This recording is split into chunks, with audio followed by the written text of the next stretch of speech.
take off a couple of heads a night. Somebody give me a guillotine. I just might ride on my enemies. Dog and I fuck on my energy. Nowadays they just talk, but they talk about nothing. Nowadays everybody wanna say something. Goddamn, I'm the man and it feel like it. Give a damn about a hater when I feel like it. Not today, not today, not today, not tomorrow. Get out my way, please, I'm trying to get paid. What is up, Earth's mightiest subscribers? It is your boy Ernie, the Blerd Without Fear. Robo of Left Face TV has just returned.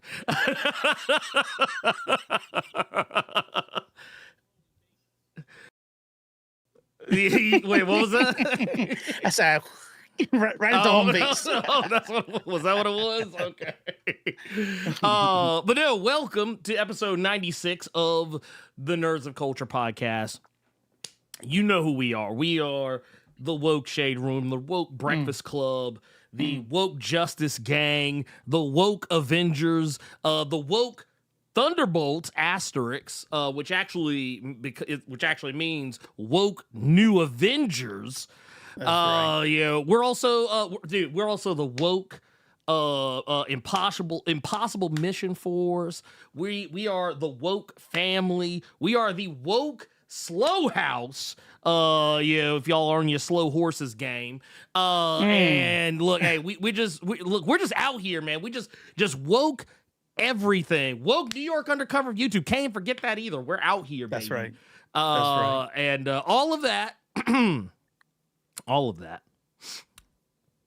and a dash of sass on. So just a little. A little bit. You can't have too much. You can, in fact, have too much of a good thing. We just gave you a little bit, just a tip. The Woke Daily Wire, not the Woke Daily Wire. You know what? I'll here's a shot across the bow. The Woke TYT. Yeah, because they ain't woke no more. No, they're not. They're not. You gotta be woke on. You gotta be woke on. Shit, you gotta be woke on everything. Yeah, you can't just be woke on like, oh, I'm gonna be woke here and woke there. Right. Their positions on Palestine, really, they're flawed. Yeah. Like Anarcho-Kasparians are flawless. Anarcho-Kasparians are flawless. Even his are a little weird. Well, what is his name? Jenkins. Oh yeah. But you can't. You got to have more than that. But heaven forbid, man, dude. Look, that's imagine all those all of that allyship falling apart because of bonus holes and birthing persons. How dare you? The bonus holes. And what do you mean you don't want all the homeless people in California arrested and put in prison? Right? What do you mean? What do you mean? This is why the leftists are losing. Because they don't want to actually throw every homeless person into a wood chipper. I can't. That's hate him. That's I hate him. Yeah. I fucking hate him. But no, we've got us. I think we got us a pretty good show today. We're gonna, if you couldn't tell, God help you if you couldn't tell. I don't know, man. I saw some folks on Threads say some wild shit that just made me question whether people actually have eyes to see. Telling you. Motherfuckers don't know. Motherfuckers need like I wear glasses. Like I can say this because I fucking wear glasses. Yeah. But yeah, I was like, man, some of y'all motherfuckers need glasses. Jesus Christ. I'm saying. But no, we got Predator Badlands. We in them Badlands now.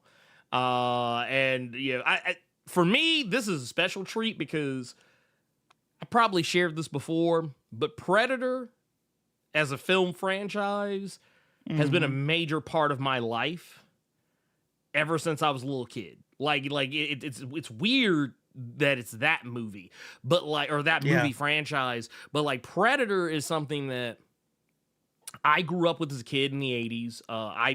My mom used to watch it with me when I was little. So like I was kind of already on game about Predator. Like by the time Predator 2, which I think Predator 2 was the first one that like came out in theaters while I was like old enough to like kind of be like to go. Yeah, like old enough to go. Yeah, like I remember my mom taking me to go see Predator 2. I literally got checked out of school for that shit. I remember when all the AVP stuff was happening, all the going into Predators, plural. I always have fond memories of these things. Not to mention, funny little sidebar. When my little lovely child, Cersei, was born, while we were in the hospital room, like literally, wife giving birth, like literally in the throes of giving birth. You have like the TV on in the room, and we had it. I forget what channel it was even on, but Predator came on while Cersei was being born. Like, and when I tell you, no bullshit, the timing of this one particular scene lined up so perfectly with Cersei's birth that like you couldn't replicate it if you tried. So like the very beginning of the movie, where you see the Predator ship like flying by and then it shoots out the little pod for the Predator to go land down on Earth. That's when Cersei came out. That was when Cersei popped out. Wow. Like literally at the beginning of the movie. Like when I say the movie was literally just coming on, it was literally just coming on when they were born. So are you telling me that you missed the birth of your child because you were watching Predator? No. I mean, I was right there. It's just like, it was like, so he's right there. He's like, oh shit. Oh goddamn, there you are. Oh shit. You guys see that? Well, no, what's funny about it is that like I have this really weird recall that like I don't know if there's something wrong with me. Maybe it's a sign that there's something up with me mentally. Right. But like I can walk in a room. I don't have to pay attention to exactly what's going on TV. I can probably, if I've seen it before, I can tell you what you're watching. Even just from like an innocuous scene. Like Cynthia was watching Furiosa one day and I walked in the room and there was one particular scene, not even a scene that I think like sticks out. Like it was just like a random shot of like the desert. And when I walked, I was like, oh, what made you watch Furiosa? Like, I didn't see Furiosa. I didn't even see a fucking car in the desert. I just saw a shot of the desert. It was like, oh, it's Furiosa. Yeah. Or when people are watching like a horror movie, I can walk in the room and be like, oh yeah, you're watching so and so. Like it's like that is the way my brain functions. So even though I didn't actually see the scene, I heard the scene, that's why I knew. Yeah. I watched Predator that many times that when it started playing the dun, dun, dun, dun, dun, dun, dun, dun, dun, I was like, oh, okay, yeah, this is okay. I was like, wow, it's actually kind of crazy that like this is how Cersei got ushered into the world that they got ushered into the Predator thing, which quite literally goes with everything. But yes. But then you must be really upset then. Oh man, I'm livid actually. Because of this horrible movie that just betrayed. I heard that the only people who liked it are people who never really fucked with Predator in the first place. Ooh. And every diehard fan hates the movie. Now, that's what I heard. If you go by that logic, either they're wrong or you're lying. Yeah. And if there's one thing I know about Nerd Erotic, oh man, is that man does not lie. He is a truth teller all of the. What kind of meth head would he be if he never lied? Nerd Erotic always Nerd Erotic always tells the truth. He never lies. That's right. Mm-hmm. He is he is a truth teller. Matter of fact, he speaks. He often speaks truth to power. In so many ways. That's right. He's not the now, last. But definitely when like Biden when Biden was in office, truth to power all day. Oh yeah, dude, all the time. When it's MAGA, you sit your ass right there, and you open your mouth and you don't say a word. It's like you take this shit, okay? Fucking take it. Take it, goddammit. No, it's hilarious to me because, like, I'm a person who's pretty simple, when it comes to what I want out of a Predator movie. I'm basic. And just to give you guys my credentials going into this, I've already kind of said that, I have a pretty long history with the Predator films, but like, to the point that, like, there's a strange little shit in all of them that I just know. Like little shit. That's how dialed in. I'm terminally dialed into the Predator as a film franchise, to the point that I know, yes, I, like a lot of people I think know now, that, like, Kevin Peter Hall, the ginormous black man that was hired to play the original Predator, was not the original Predator. He was Jean-Claude Van Damme, and the costume looked incredibly different. Yeah, Jean-Claude,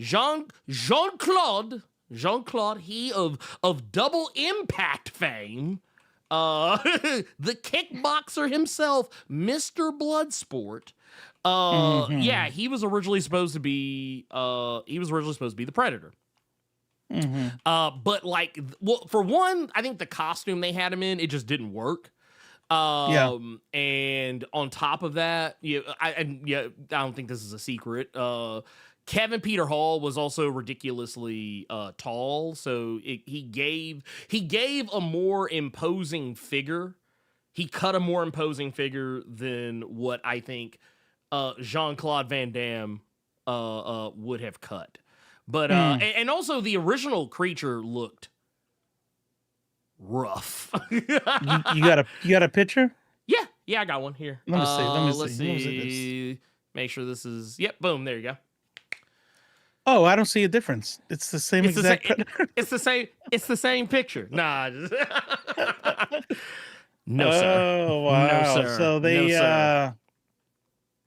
That's so good. They changed it. Yes, thank God. It's so good. Thank God. Yeah, this was awful. This was the absolute, like, that was the worst timeline. I feel like if Predator would have come up during Peacemaker season 2, it would have been pointed out that, yeah, man, dude, I love those Predator movies. Yeah, dude, I really love how the Predator, yeah, man, this universe, the Predator's played by Jean-Claude Van Damme, and everybody's kind of like, ooh, it's kind of like with the Flash movie when they said, like, oh, yeah, this is the universe where Eric Stoltz stayed as Marty McFly in Back to the Future. That's basically what that, yeah, it's like, nah, man, I'm super good. I am super good.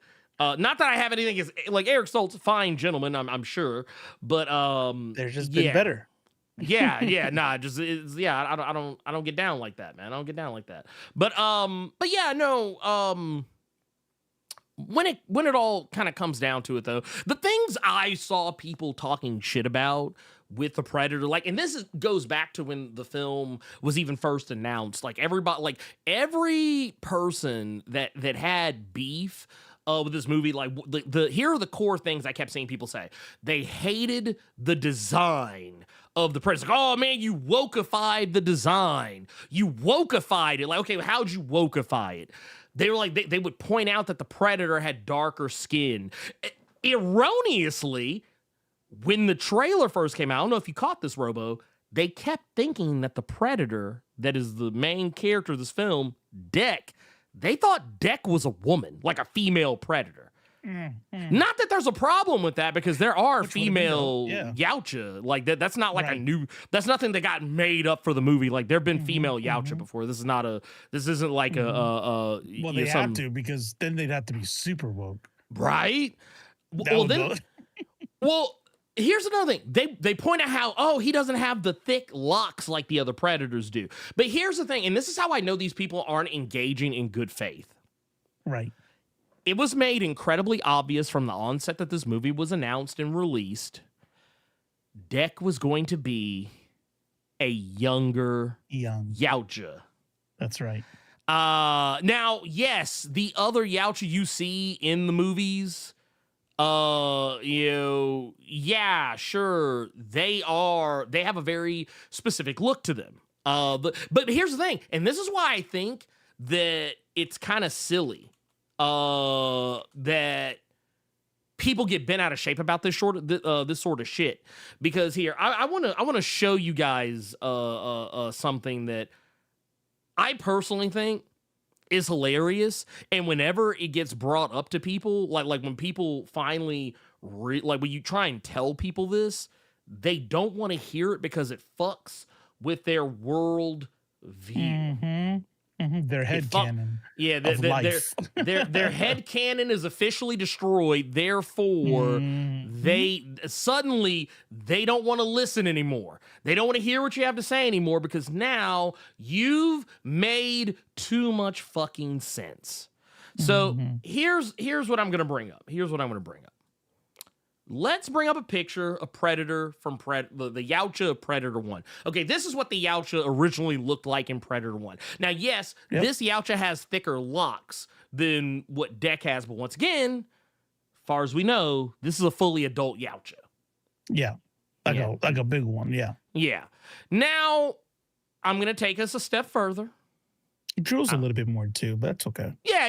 Well, yeah, I think at this particular point, he just got his ass beat. So, well, one of the things people pointed out was that he didn't have, so Deck didn't have on the front of his, like he has the mandibles, like he has the mandibles, like what you would expect, but people they tried to make it seem as though he didn't have the same type of mouth that the other ones have, but it's like he does. It's just that his is shaped slightly different. Like there's not really much difference between that and this. The only difference is his nose is a little bit longer than what this one's is. That's really, or what would be his nose if he had one. Right. The middle nose place of face. Right. Yeah. Right. Like what would be human nose on otherwise alien face? Yeah. Well, now I've said that. Let's go to Predator 2. This is Predator 2 right here, and this is you notice Predator. It actually, like, honestly, it's the exact same fucking Predator suit. The only thing that actually really changed was they gave him a little bit more shit going on his shoulders. And he, like, if you look up here, he has like a crown. He kind of has like almost like kind of crown of thorns design, like around like the forehead. Sure. But other than that, yeah, he's about roughly the same. But then you also got to think within the same movie, we see multiple other Predators and they look different too. One of them has fucking snake skin patterns on his body, for Christ's fucking sakes. And for those who don't remember Predator 2, that was when like I think 10 different fucking Yautja show up at the end of that fucking movie. And they all look different. Wait, they don't all look exactly the same with the same shape, face, skin, head, skull. They're not just like, hey, just 3D print this bitch. They're all gonna look exactly the same. That's weird. That's weird. Right? Is that not crazy? Different. Yeah. Dude, why would they do that? Usually things in like nature, like they don't do that. Like everything looks exactly the same in nature. So you would think, you know what? Because like, I don't know if you know this, Robo. This is a secret because just like how people don't know how magnets work, people don't know how like dogs and cats work. I don't know if you've ever. That's right. I don't know if you've ever seen it, but if you ever see like a dog, like all dogs look the same. Exactly the same. All cats look the same. You've never seen a cat that looks different from the cat you saw previously. They all look the same. Now, if you do see dogs and cats that like look different from dog to cat, see, that's an optical illusion. Yeah, it's because you're woke. You see, it's an optical illusion. You think you see them different. Yeah, you thought. Or the breeder was woke, made them look different because DEI. Yes. No, 100%. 100%. No, that is 100% what that is. And I would actually thank you to recognize that. That is Those are not dreads, those are quills. Can they shoot them? Xylism says on top of that, that's not dreads on their head, there's quills. That'd be dope if you could shoot them. They don't shoot them to my I've never seen one I never saw one be shot. But like, yeah, even then, it's what accounts for their a What would be their human-like hair? quality. Yeah, what would be their hair and Right. a human-like quality. But like, what's hilarious to me is that, okay, yeah, we've taken all that into account. We've taken all of these things to be evident. And then you had people, once the movie actually came out, then you had people saying, oh, what was the dumb fuck thing I saw somebody say? They said that the movie was basically just a Disney-fied version of they tried to say it was basically Guardians of the Galaxy. That was one of the things that I kept seeing people throw out there, like, oh, this is just Guardians of the Galaxy, man. This may as well have been directed by James Gunn, or some silly such shit. Matter of fact, I'll bring you one right here. Let me scroll past all this. Here it is right here. Bam, found it. This guy actually left this up. Wow, he's a ledge. He's a ledge right there, I tells you. So we got this loser right here. Redbox Fugitive, who I keep seeing pop up on my feed. I hate it. Basically, It's because of this. that, yeah. Oh, well, yeah, of course. I Exactly. can't help myself, but the same thing happens like Zionist all over my feed. I'm like, Oh, I need to stop replying. All right, this is gonna be the last one. This is gonna be the last one. I'm gonna reply. This is the to. last one. Actually, you know what I thought was, here, before I actually go into this, the other day, someone tried to be like a smarty pants with me. Because like I basically took this dude's post. This dude, he's like literally has made Zack Snyder his entire personality. It's all he talks about on his threads. But like he posts this thing basically trying to be like, hot take. Well, if you actually like don't adjust for like inflation, blah blah blah blah blah blah blah blah blah. Man of Steel made all the fucking money, blah blah blah blah blah. Think about it. And I was like, well, yeah, duh. That's not a hot take. That take is not even above freezing temperatures. That take is so cold. But then someone came along and said, man, why don't you just keep scrolling? You just keep feed the fire. And I was like, well, first off, are you telling me to keep scrolling when you didn't follow your own advice? You could have kept scrolling. Yeah. I was like, I tell you what, I'll keep scrolling when you keep scrolling. That's right. That's right. Bitch. But no, anyway, getting back to brass tacks here. Let me Disneyfication. Oh yeah, the Disneyfication. So check this out. This was the complaint here. Says Predator Badlands felt like, what if James Gunn made a Predator movie? So much laughter. I thought I was watching Guardians of the Galaxy. Hollywood Also can't sounds dope. resist making villains misunderstood anti-heroes. This one had Venom vibes. Zero gore, all CGI, no grit. Disney made a PG-13 family-friendly Predator. Bring the kids. Okay, so here's the thing. And I want to refute every single piece of this. I don't think James Gunn could make a Predator movie like this if he tried. Really? I don't think he could. Not to say he couldn't make a good one, but I feel like his Predator would not have the same level of heart that Dan Trachtenberg has put into it, because Dan is just dialed in.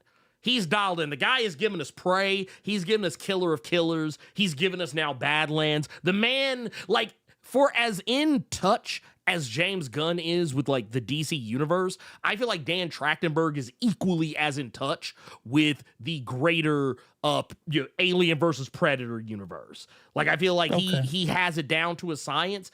And it's not to say he couldn't, like, can James Gunn make a good Predator movie? Sure. But I don't think he can make one as good as what Dan Trachtenberg turned in. I just don't see it. I just don't see it. Okay. Not saying his would be bad.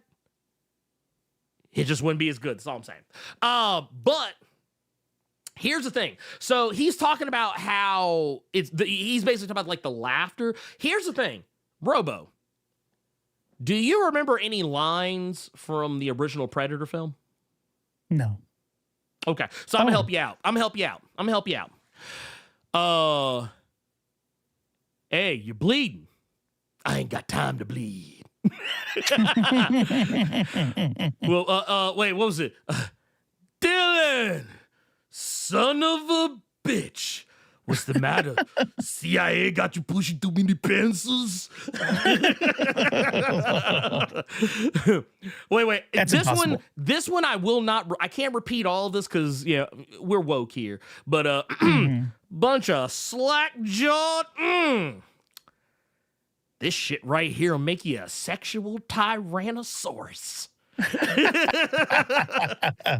Oh, wait, what was the one guy? There was literally a guy whose whole Shane Black, he literally played a dude whose whole gimmick was jokes. Right. What Wait. was it? Hey. No. Did you ever hear it the can't one be. about the girl who's like, here's wait, so I'm trying to remember exactly how the joke went because it's been a while, but he's like, he was like, man, damn, you got a big pussy. Damn, you got a big pussy. Wow. And she was like, why'd you say it twice? He's like, I didn't. You get it? Oh, there was the echo. Yeah. And then Billy's like, it's like, bro. So like, here's the thing. There are so many one-liners. Oh no, what was the one where Arnold, he throws the knife at the dude, says, stick around. There's one-liners all throughout Predator. There's actually more jokes, I think, in Predator 1 than there are in Predator Badlands. Yeah, well, I felt like there wasn't that many jokes in Badlands. Like whenever I hear that part, because here's the deal. If I'm being fair, I will say that of all the criticism, which it's not a criticism for me. That's another one. Yeah, knock. Here's the thing for me is that of all the criticism, which is not, it's still not a criticism for me because I don't give a fuck. But when people say that there was a that they toned it down or they made it Disney-fied or they made it like a James Gunn movie, I could kind of see where they're coming from, right? Because there wasn't a human blood, there was no people and body parts, and yeah, it did seem like a Marvel, like a Guardians of the Galaxy type violence. But first of all, who gives a fuck? Like, is that why you watch Predator? Like, you watch the Predator because of I need blood, and then if there's no blood, it's not a Predator movie anymore. Like, well, here's the thing. The reason why the movie is PG-13 is because there are no humans in it. Now, that you could say that was a style, you could say that was a choice that was made to keep the blood down, but here's the thing. Right. You're also talking about, and I think what really people aren't talking about enough with this is that Predator Badlands is basically an AVP movie. It just doesn't have any xenomorphs in it. It's basically AVP because Weyland Yutani is a part. Like the entire threat of the movie is Weyland Yutani. That's right. Which lets me know they're coming out. They're setting up the AVP. Right. Yeah. And they're doing I can't wait. They're doing it intelligently by not just hey, Alien versus Predator because reasons. Right.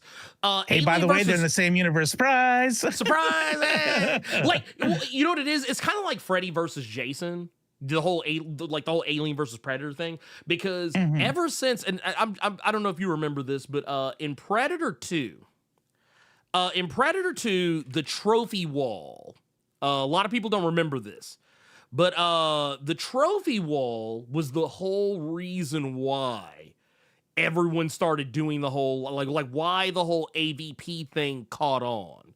And they have an homage to it in so like in Predator Badlands, this is the homage that they do to it.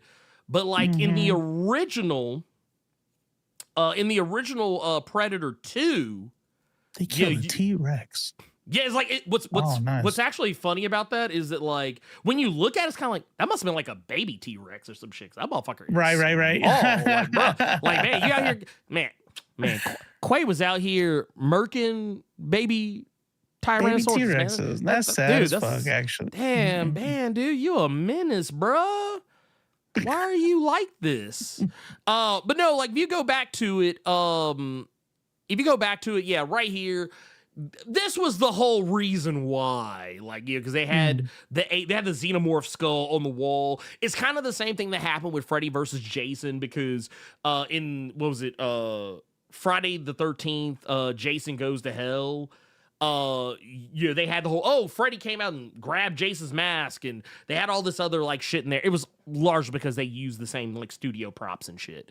Like the Necronomicon from Evil Dead was in Jason Goes to Hell, for Christ's sakes.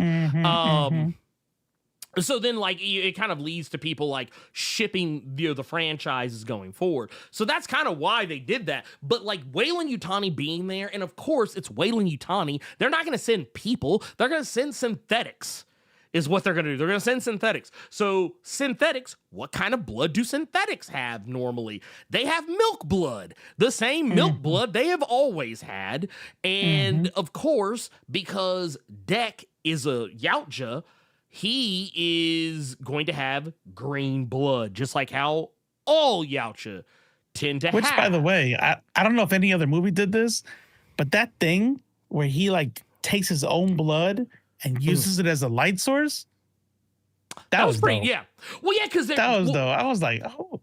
It makes sense, though. It actually makes Right, sense it does. because their blood has always kind of had this glowing quality to it ever since the first film. So why wouldn't you fucking use it as a light source? Yeah. Like, if you was like, dude, that's actually pretty lit. But pun intended. Get it? Get it? Look, look, y'all. I know. But why am I like this? Here, I'll give you the. Yeah, there you go. Yeah, that's. I know. I'm a problem. Now that we've said that. There's also Dek, who is Dek is on an alien world where humans don't live. There isn't even a human equivalent naturally living on that planet that we're aware of. And it's also a planet that is said to be like the Australian outback of fucking planets. Right. Like, Dek shouldn't even be on the planet. Even his brother was like, bruh, that's just wild, bruh. You don't go. Don't do it. Don't do it. You ain't ready. You're right. So, and by the way, he wasn't. He was not. That motherfucker should have been dead like 8 times. Well, and the thing is, I'm glad you said something about that. Now we're going back to the what was it, the Disneyfication, the misunderstood anti-hero. Here's the thing: everybody loves to go to that trope, but they always forget this one little movie.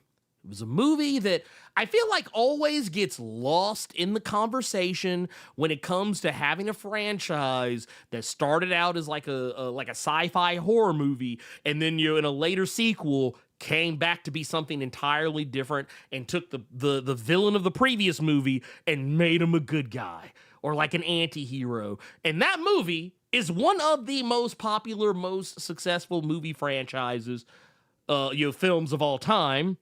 And that's Terminator 2. Everybody loves saying that shit till you bring up Terminator 2. It's like, okay, well, Terminator 2, Arnold was the bad guy in the first movie. And Terminator, maybe even more than Predator, is more of a horror movie than even Predator. I mean, yeah, Predator 1 is kind of more of an action bro horror movie.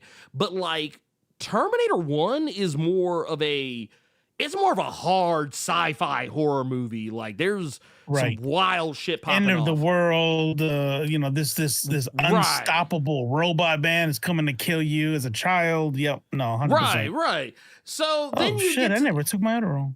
Oh. Guess I'll take it right now. I'm like, man, I'm still tired. What the hell's going on here? It's like, man, he's like, I'm struggling over here, man. What's really going on? Actually, now that you say it, I was like, man, I got meds I gotta take. Hold on. There you go.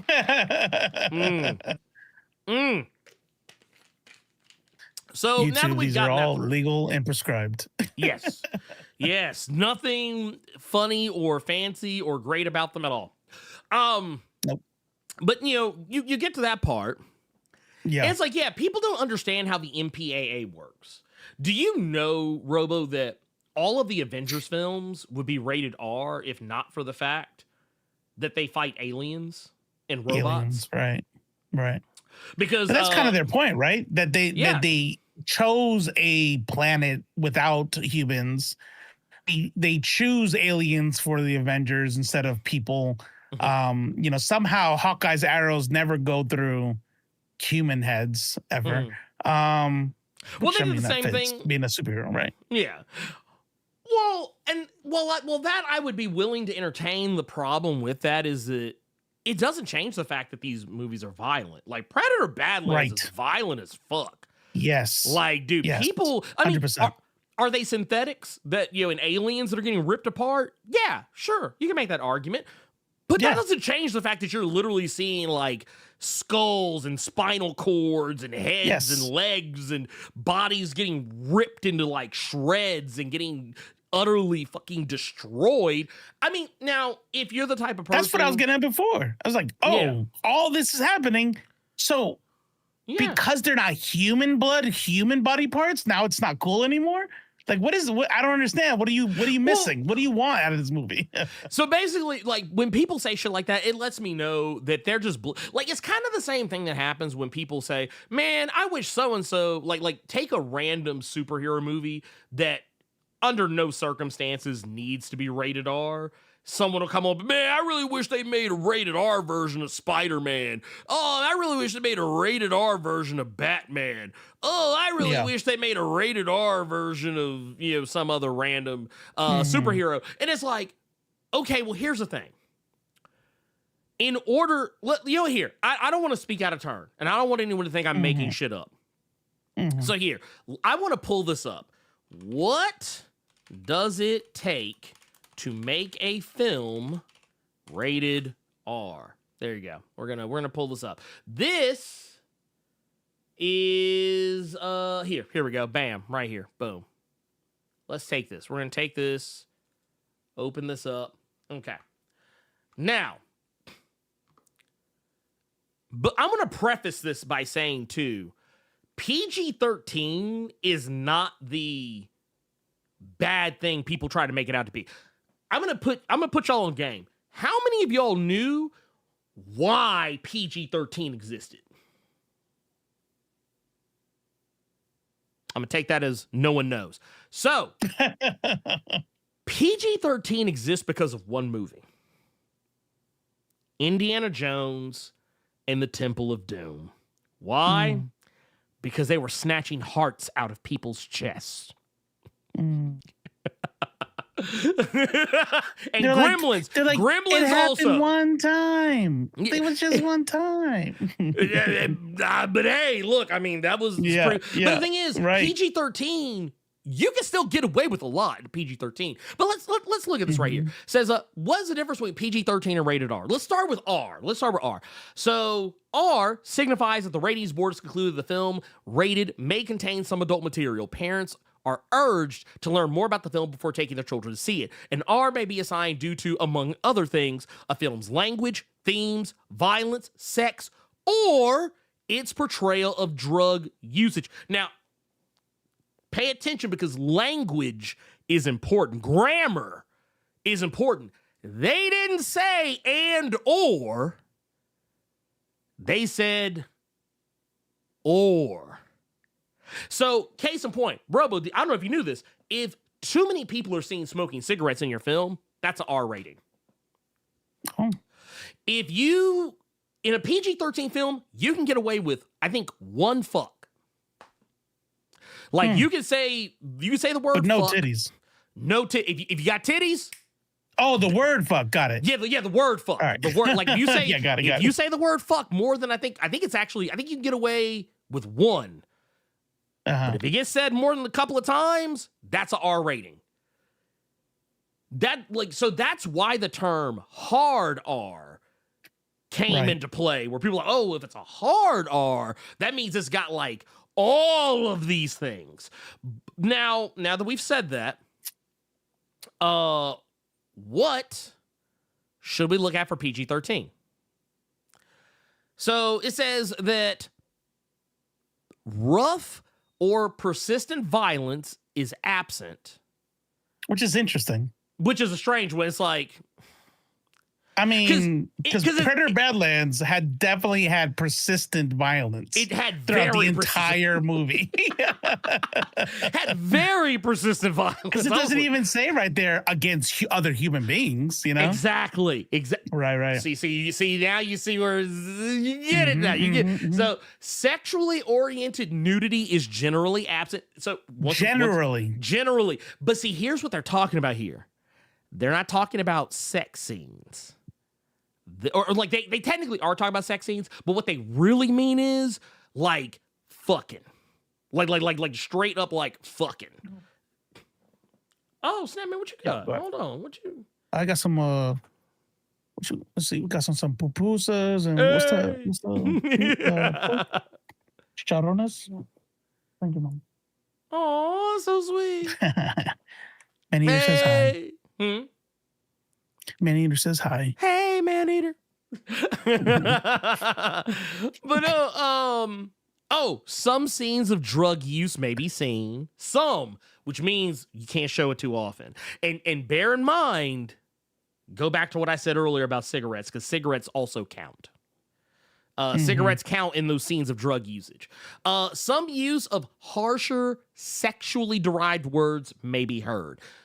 Bear in mind where they said some usage. That goes back to what I was saying earlier about you can't say fuck more than like maybe one or two times. If you more than that, you're rated R. So like any one of those things, doing any one of those things in excess makes you rated R. So rated R is not the gold standard that everybody tries to make it out to be.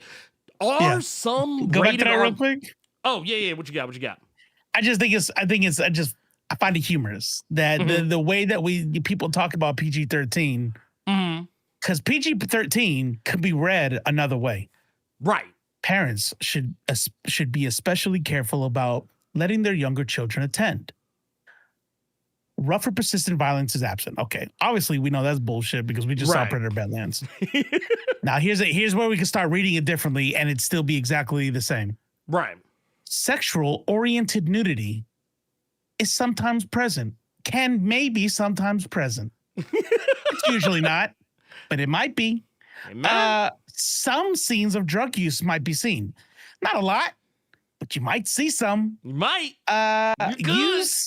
Some use of harsher sexually derived words. Some use.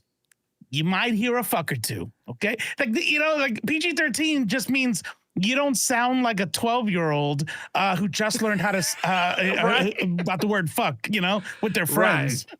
It's crazy. And also I want to point out something too, like, cause I feel like PG-13 got a bad rap. I feel like PG-13 got a bad rap because of the early aughts when horror movies, largely because of them, you had a lot of horror movies that would come along that would be PG-13, which kind of lets you know they weren't going to be particularly violent, which I feel like is one of those things, like if you're a bloodthirsty person, I feel like that's more on you than on, anybody else. Like you got a problem. Like if you need buckets of blood and gore and viscera for a movie to be scary to you, I think you should seek therapy. But it's not to say there's anything wrong with wanting to see that stuff, but I feel like myself, a guy who is very much into horror, and even violent, horror movies. Like I unironically love the Terrifier. Movie franchise. And I watch other movies that are kind of a similar ilk that are just like gory and violent for no reason. Not because I think they're scary. I think they're funny. Yeah, they're funny. They're fun to watch. Yeah. But imagine this. Imagine coming across somebody who saw Terrifier and they said, "Oh, I like horror movies, but I will not watch any horror movies that doesn't include sawing a human body that's being hung upside down. I will not. Right. If you do not show me guts being ripped out of their throats, I gotta have titties, obviously. I gotta have titties. I better not see one dong. Plenty of titties. Then I won't watch it. That's weird, right? It tells me a lot. It tells me, well, because it's like, look, man, I get it. Yes, do horror movies tend to have that stuff? Yes, they do, but they don't need it. Not every movie. I don't need to see titties in every single movie that I watch. I'm sorry.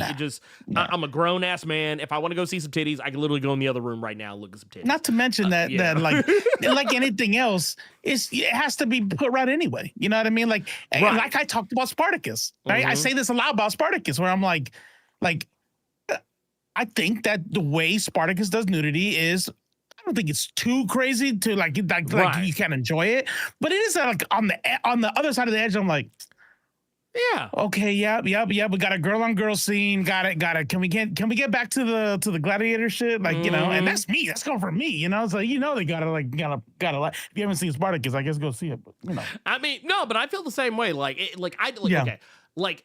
I know people who went to Spartacus because of the titties and the violence and like the and the sex and stuff, but that's not why. I actually enjoyed the show itself, like overall. Like same. I went there because of 300. Right. That was a 300 itch. Yeah. Yeah, that was the promise that I came to the game for. So like whenever like sex and like gratuitous like nudity and shit would happen, it wouldn't be one of those things like, oh man, I wouldn't be like that, but I would just be like, okay, I get it. Y'all need to like pad out some time on the episode. Right. So that's fine. I'll go get a sandwich. I'll be back. That was kind of where I was at with that. But I do want to point out that there are some movies that people absolutely love that they think are violent that are PG-13 and are perfectly fine and serviceable. I would like to point out, whether people feel, one way about this or not, the Wolverine, which was the second Wolverine movie that was released. Your mileage with it will vary. I thought it was a fine film, but it's pretty violent. By a lot. I mean, you're not going to see blood splattered all over the place, but you see Wolverine. I think that's actually the first movie where you really see Wolverine go all in, like with his claws on someone who is a regular human. Like you don't like, I mean, you see it in some other instances too, but like you see him kind of go ham a good bit in that movie, and you see people go ham on him as a result of it. That movie is PG-13, pretty damn violent. And I would go as far as to say that Logan, while rated R, I honestly don't feel like it really made or broke that movie. That movie could have been PG-13 and I feel like nothing would have changed. You look at like Taken, Liam Neeson, that movie, PG-13. And really? I think the only reason it would get an R is if the movie would have gone a little bit harder on the trafficking. The gunplay? Well, that too, but like they would have went harder on I feel like gunplay you can get away with because there's real easy ways to shoot someone and not really show any like gore or like blood or anything. Right. You could be really clever with that shit. And even like, there are some instances of Guardians of the Galaxy 3 where I was like, man, I'm actually kind of surprised this didn't, get an R rating because of some of the violence that's in it. But it's PG-13. Yeah, most Marvel movies really tend to be PG-13, despite the fact that they sometimes show people getting ripped in half or getting their heads cut off or blown off. And also showing aliens. So yeah, it's all good. It's all good. Yeah, it's fine. They're not real. And also, I don't know if you remember this, but like when Kill Bill Volume 1 came out, once again, now this is a rated R film. The thing that actually kept it from getting a higher rating, like getting like an NC-17, was because they did part of the Crazy 88's fight in black and white. So even though there was blood and gore, you couldn't see. It wasn't red. It wasn't red, so you couldn't see it. So there's all kinds of ways to get around the MPAA.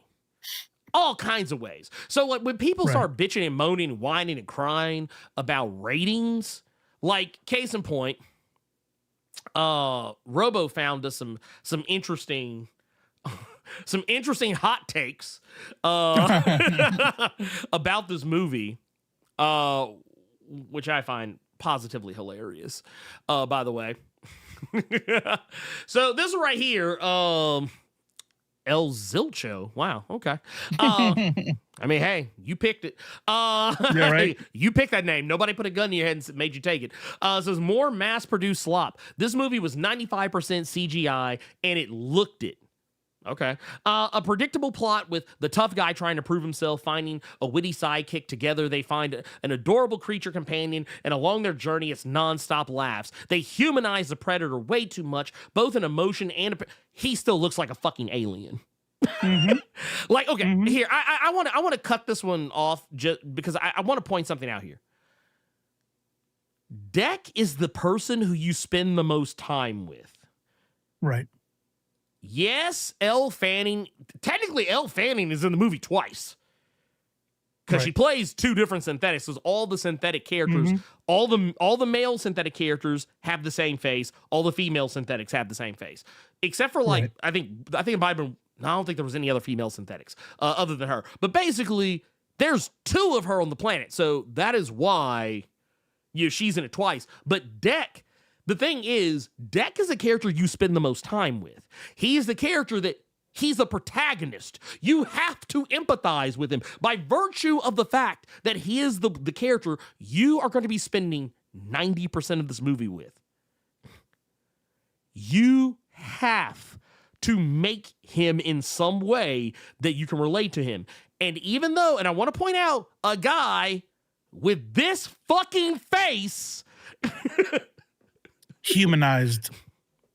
That's gonna be my meme right there. I'm gonna get that picture. I'm gonna put humanized. Just put it out there. Well, and here I want to see what you think about this because I've seen this take come up a few times. I've actually seen this take come up a couple of times, at bare minimum, just in the past a few days. But I saw someone try to say. And they deleted the post because they got ate the fuck up when they posted it. But here, let me pull this up. I'm gonna, dude deleted the post because he got tore apart. But yeah, right here, this guy says, I have only one question. Do we really need a humanized version of the Predator? And then shows like the most inhuman looking face ever. Right? but no, so I said, imagine watching Predator back in the Gap and thinking this alien from a faraway civilization with highly advanced technology and space travel that hunts people for sport and is as cunning and calculating, if not more so, as a human, wouldn't have other human-like qualities. And within that... Time out. Mm-hmm. He's back. He's back. Goddamn! I just saw. Jesus Christ! Get him out of here with the you miss me. He's like I got you, man. I'm here. That's what's up. Well, you know, let's finish this. We'll jump into some super chats real quick. Since clearly we got some sitting there. But no, like, how many people remember the first couple of Predator movies? Nobody gave the Predator human qualities in this movie he didn't already have, or that they didn't already have. They have human-like qualities already. One of them being a moral code. Absolutely. It was established in the first movie. Arnold even famously said it when Anna goes to pick up the gun and he kicks away. He's like, no, leave it. He didn't kill you because you were unarmed. There's no sport in it. They even pointed it out in Predator 2.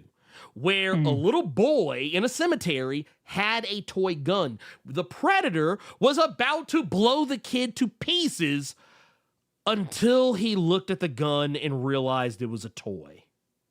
And then he just walked off. Also, I don't understand why they spent Predator 2. They wasted Predator 1 and Predator 2 humanizing the predator. Right? Like, that wasn't my predator. Right? Know? I don't remember that predator. I don't remember that predator. Like, that's not hashtag not my predator. Hashtag, yeah. Hashtag not my predator, goddamn. Yo, hey, here, I'm gonna throw you another one. Also in the same movie, you have a pregnant woman who is armed. Mm-hmm. What does the predator do to her? Pop quiz, everybody. What does the predator do to the pregnant woman who does have a gun? Cuts her in half. Literally saves the baby inside. Yeah, right. He's like, no, he said, because I believe in saving the babies. No, that's right. He doesn't do anything. He leaves her be. He doesn't kill her. He recognizes, he sees that she has life inside of her. And what does that mean? That means that the predator values life. Yep. He values life. He saw a pregnant woman, a woman who was a cop, armed with a gun, who, granted, was not able to kill him with it, but he was able to subdue her, and rather than just cut her fucking head off and then polish her skull off and hang it off his belt like he did every other motherfucker in the movie, what does he do? Mm-hmm. He lets her live. He lets her live to fight another day because he is not a baby killer.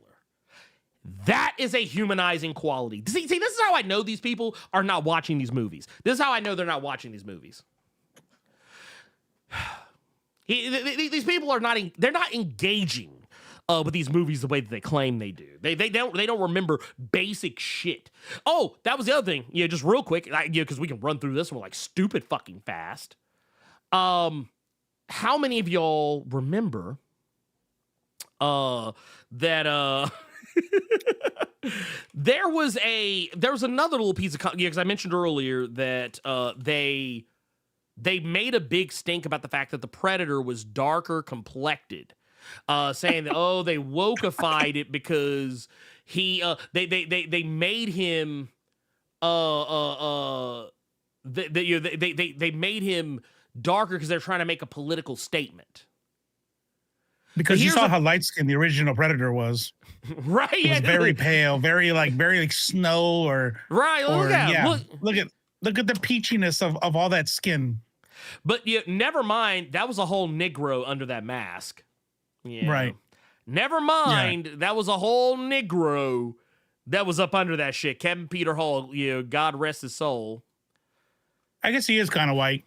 But maybe it's like vitiligo or something. Yeah, it's like just dark on the sides. Yeah, he's got vitiligo. That's what we're gonna say.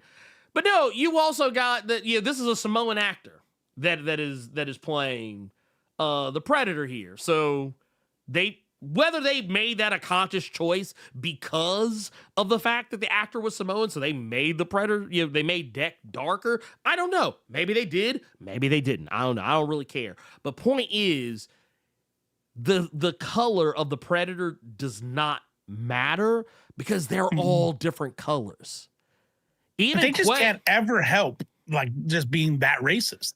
No, of course. Can you imagine being the level of racist this is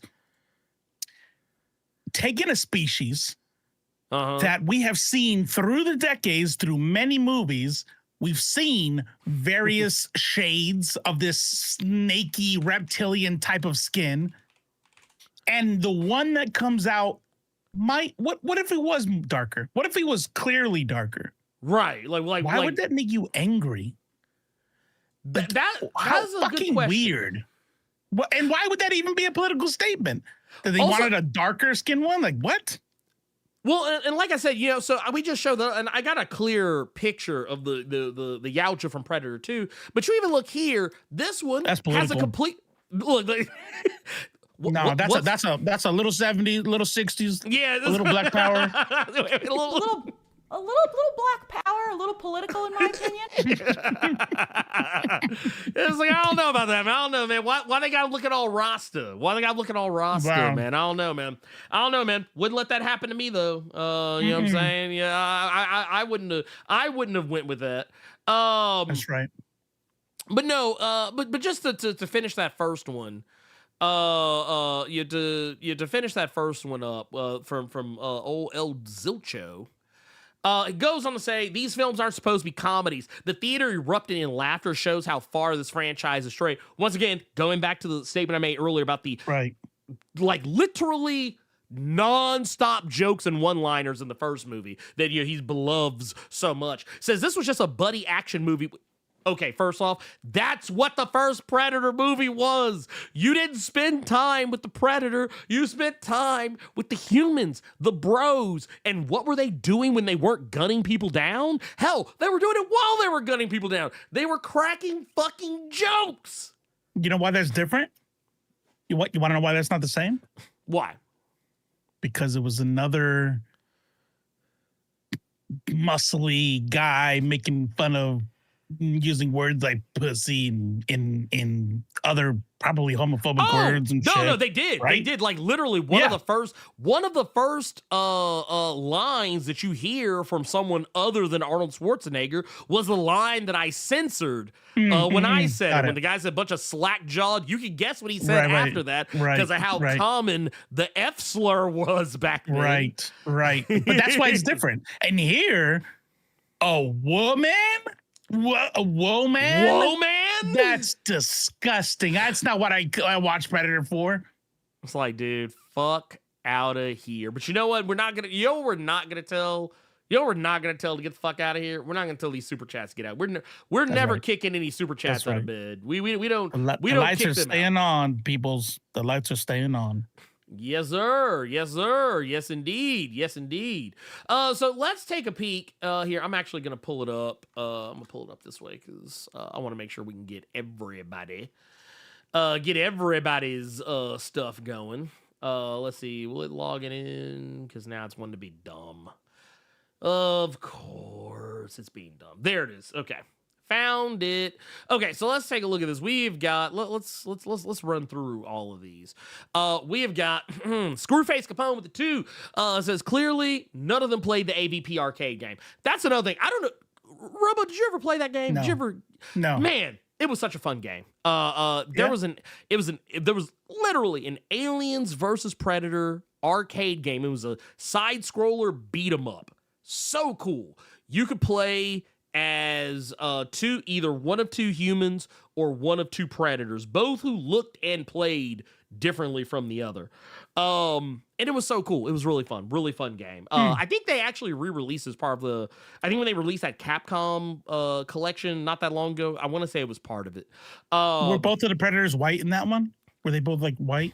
They were like ambiguously brown. Oh, they wokeified it. Okay. They wokeified it. I was hoping man. I figured they would have like maybe blonde dreads and blue eyes and shit, Yeah.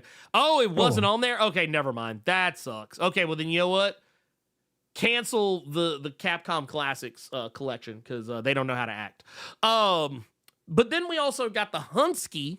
Got the Hunsky from Gearless Mo. So just showing some support, love, and respect. Thank you to that audience. Curious how you can help as well. Like, share, and subscribe. And for those of you on mobile, tap that hype button, please, and thanks in advance. See, we don't even all have to of say it is free. All free. And I would like to point out, more valuable to me than just about any other form of interaction. So yes, please, if you can, be so kind, because we're doing the Lord's work here. We're hustling up here. We're hustling up here. That's right. And then also we got LP through the 5 says the funny thing is if they up the gore to rated R, the complaint would be that the violence outshine the writing. It's always something to cry for. No, that's it. And see, that's the thing. Having okay, so yes, if this movie had all the blood, the gore, the viscera, even if they, and I actually want to pull this up because I actually did point this out. When I was talking about this, giving my my room temperature takes about this. That's a good point, YouTube. YTube noob. Mm-hmm. The Predator in Badlands was a desert variant. The ones in the earlier movies were jungle variants. Yes, this is true too. This is also true. And here, I'm gonna put this right here. I'm gonna put this right here. So, and this was largely in regards to what we were talking about earlier with the rating. I'm gonna zoom this in just a little bit. It says, I basically said there are 0 humans in the movie. All the film's violence is against alien animals and androids, none of which have red blood. The only way this film could be rated R or hard R is by having excessively cringe levels of cussing. And when I say excessively cringe levels of cussing, I'm talking about the type of cussing you would see in movies like Deadpool and Deadpool 2 and Deadpool and Wolverine. Like where they were just like yeah, yes, that too. Like, well, that one actually made sense when they did it there because in the context of the scene, we talked about this. Yeah, in the context scene, it actually made sense. It definitely made sense. I just thought it was cringe when he said it. Maybe the actor didn't sell me, but you're right. Anyways, probably. But no, just like when I say excessive, when I talk about cringe levels, like excessively cringe, I'm talking about when you watch Deadpool, any of the 3 Deadpool movies, they just string together random words and adjectives and verbs with random curse words, and they string them in a sentence, and that's actually honestly. The language of the Deadpool movies is what gives it its hard R more than the violence in the movie. Like, it's what they're saying that makes the movie a hard R more than the violence itself. You could actually get away with a lot of the violence that's in Deadpool 1 and 2 with a PG-13. That R, they had to work for that one. And by work, I mean be really fucking cringe. It's actually why I don't like the Deadpool movies the more I watch them. Like, every time I go back and rewatch them, I like them a little less. I'm like, man, this is like, kind of like we were saying earlier. When I hear Deadpool and all the other characters like cursing, I'm like, dude, y'all sound like 12-year-olds that just discovered the word fuck. Right, exactly. Fuck.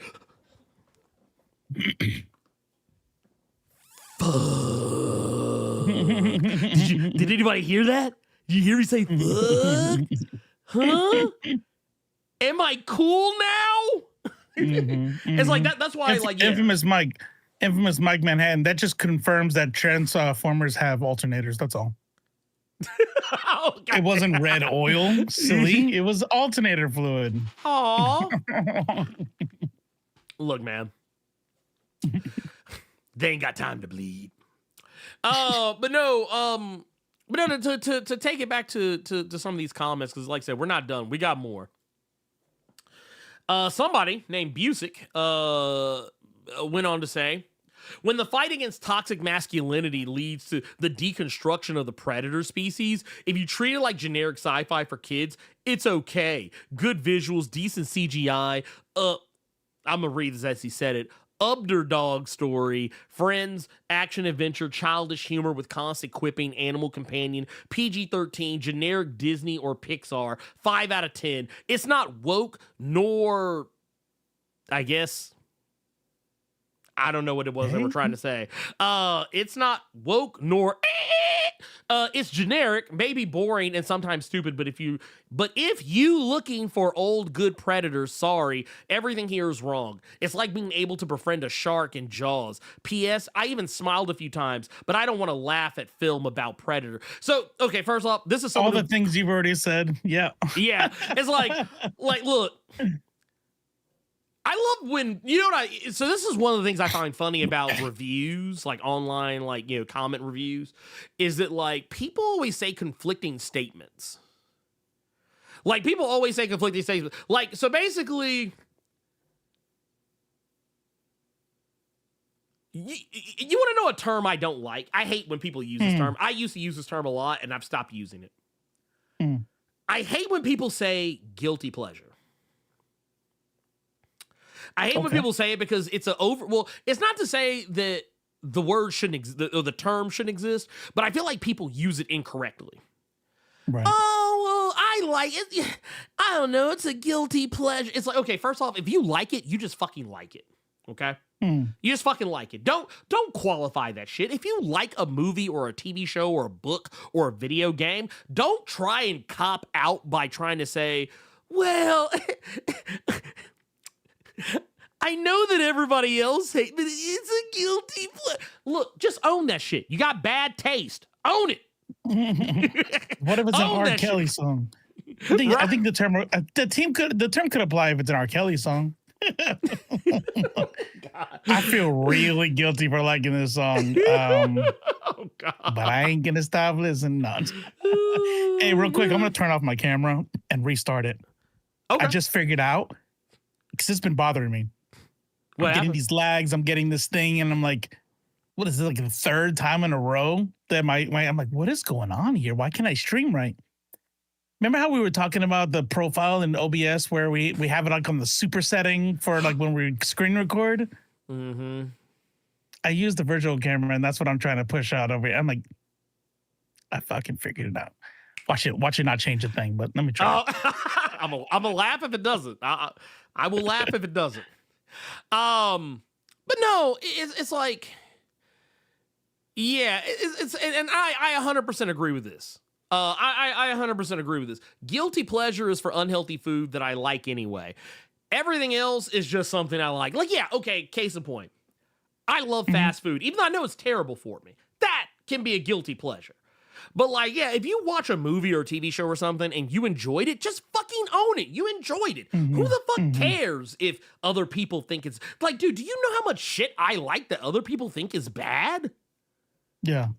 I love tons of fucking movies and TV shows and books and games and comics and fucking I don't know what the fuck else that other people think is trash. Right. I think it's more for, because at first I was like, okay, let me hear him out. I think it's less that the term is bad and more that people use it wrong. No, that's like what I'm they're saying. using People it for use shit. wrong. Yeah. People use it and wrong. it's like if there are guilty, like you said, food. Like one of my guilty pleasures for movies are movies that are like that are sexist, that are, have a shit that you shouldn't like. You know what's funny? Tropic Thunder, I hadn't seen in forever. And I remember when you said like, oh, I didn't like that scene or whatever. And I was like, talking about Robbie Downey Jr.'s blackface. Oh, and I'm like, yeah. Like, I don't know. I kept thinking it's blah, blah, blah, blah, blah. I watched it again recently because my daughter had never watched it. And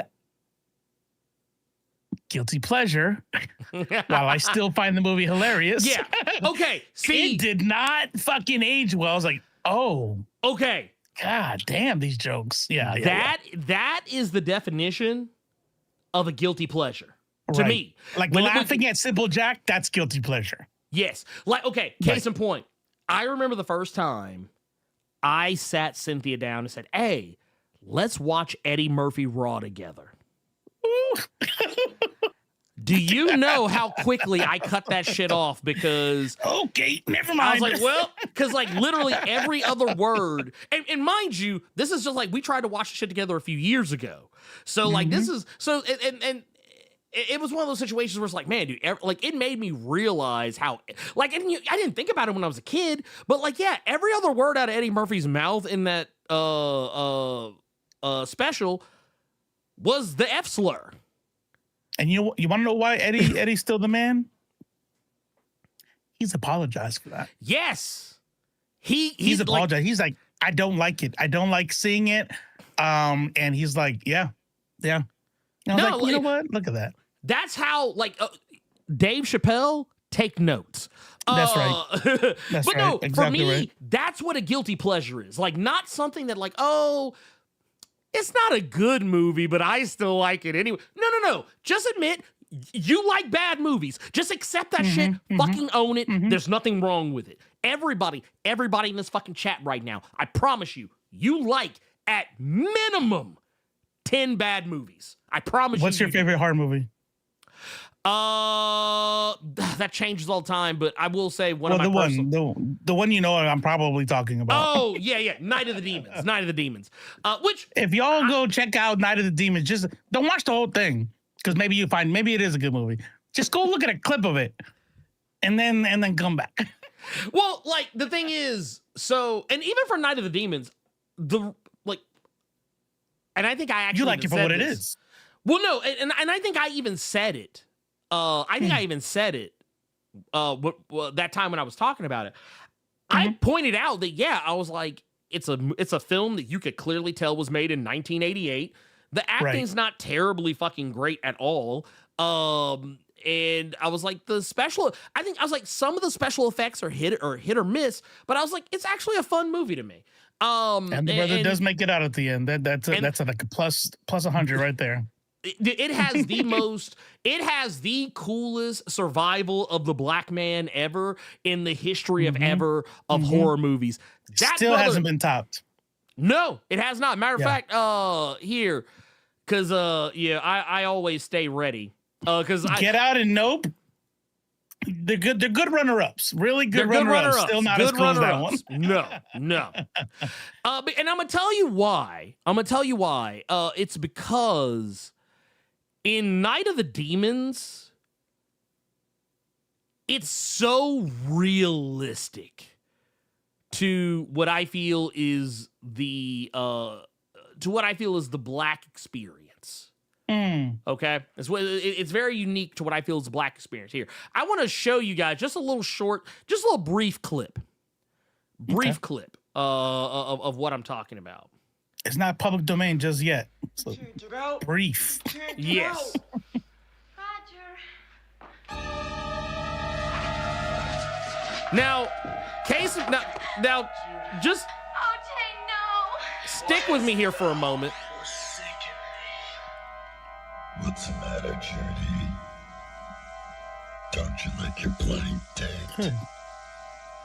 Now, that's the setup for the scene. I want to go to the part that's actually like the piece de resistance. So they get to a point where Roger and old girl, they get cornered. I want you guys to see Roger's reaction to the situation.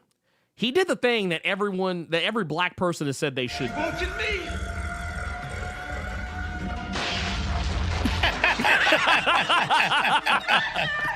Fuck this place. He's like, fuck this shit, I'm out. Fuck this shit, I'm out. Fuck this shit, I'm out. And then here's the best part. Here's the best part. Yeah, just dust me off. I'm good. He's like, I'm alive. I'm good.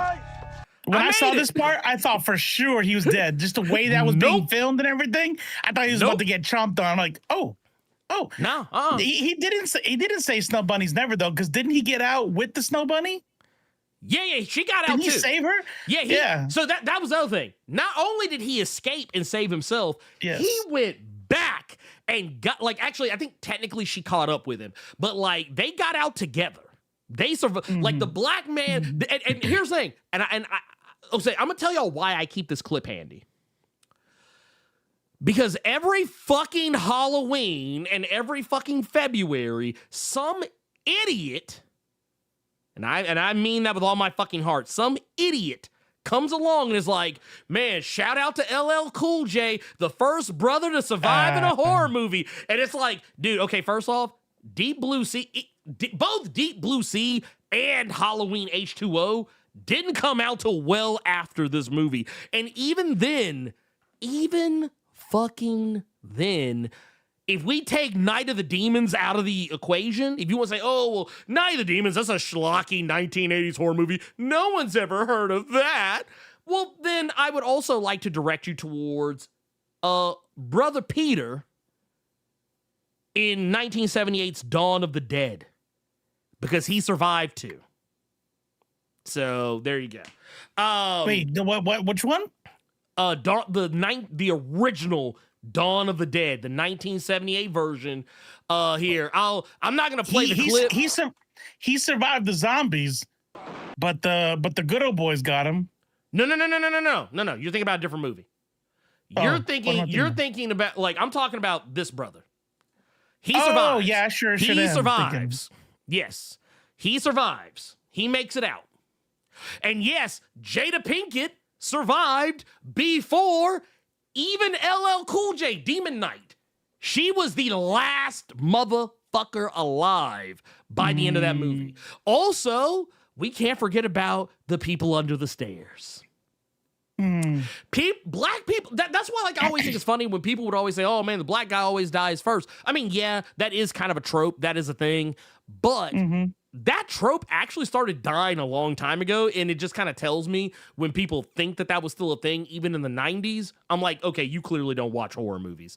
You just watch like the ones everybody talks about. But yeah, no, this brother survived. Like, yeah, I think there was an alternate, like, I think if the only reason there was some confusion about him, whether he lived or dies, because technically there was an alternate cut where originally I think he did die, but the actual theatrical cut of the movie, he survives. Got it. Yeah, and then, you're all right. I was talking about George A. Romero's Night of the Living Dead, the original one. Right. Yeah. Which, by the way, by the fucking way, George A. Romero is a lying ass bitch. Yes. And I don't give a fuck what he's quoted as saying. That shit meant something at the end. Oh, yeah. No, he's a lying ass bitch. Nobody could fucking tell me, oh, no, he's quoted as saying it was nothing like that. And people must say, no. Fuck you, no. Them stills that you shit, that was not accidentally powerful. No. Because that shit put me in my seat and I was silent the whole credits. I'm like, and if that wasn't the people are the real monsters type shit right there, I don't know what was. Well, I mean, that was a whole ass lynching. That's what that was.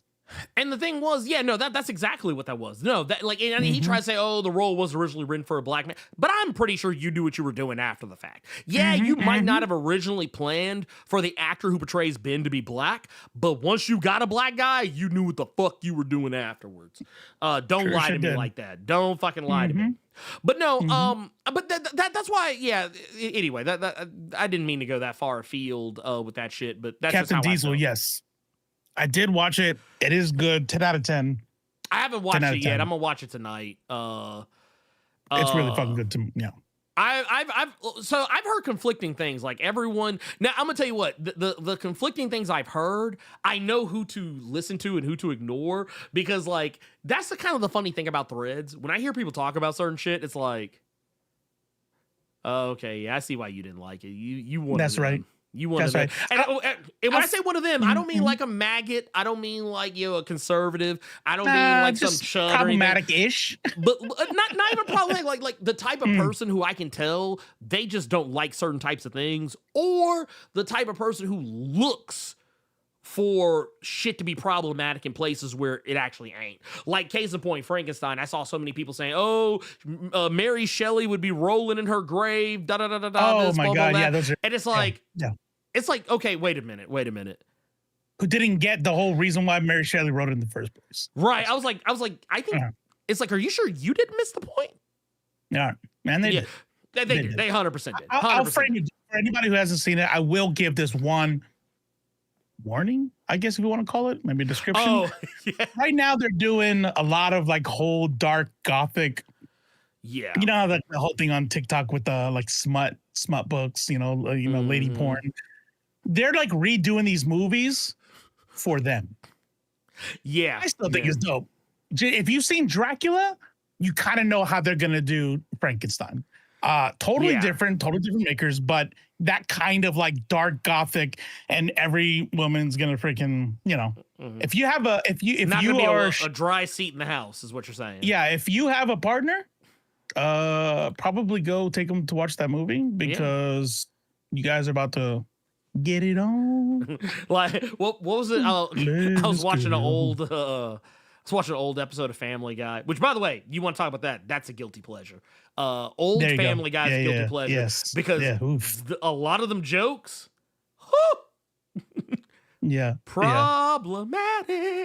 Right. But no, there was one where like I think it was one of like the first episodes where like they made a joke about the engagement ring commercial, and then it was like, give her so and so. And then like it shows the woman like she's being presented the ring, and her silhouette, the silhouette of her head just starts slowly going down. Next to the guy, Right, basically implying what she's about to do. And then they're like, she'll pretty much have to. See,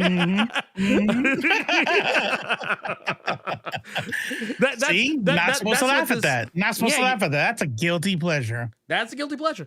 We'll be better next time. Yeah, well, will we? Nah. Will we? I don't know.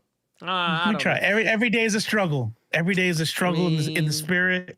It's the enemy's world right now. Can't wait for the second coming, Grez.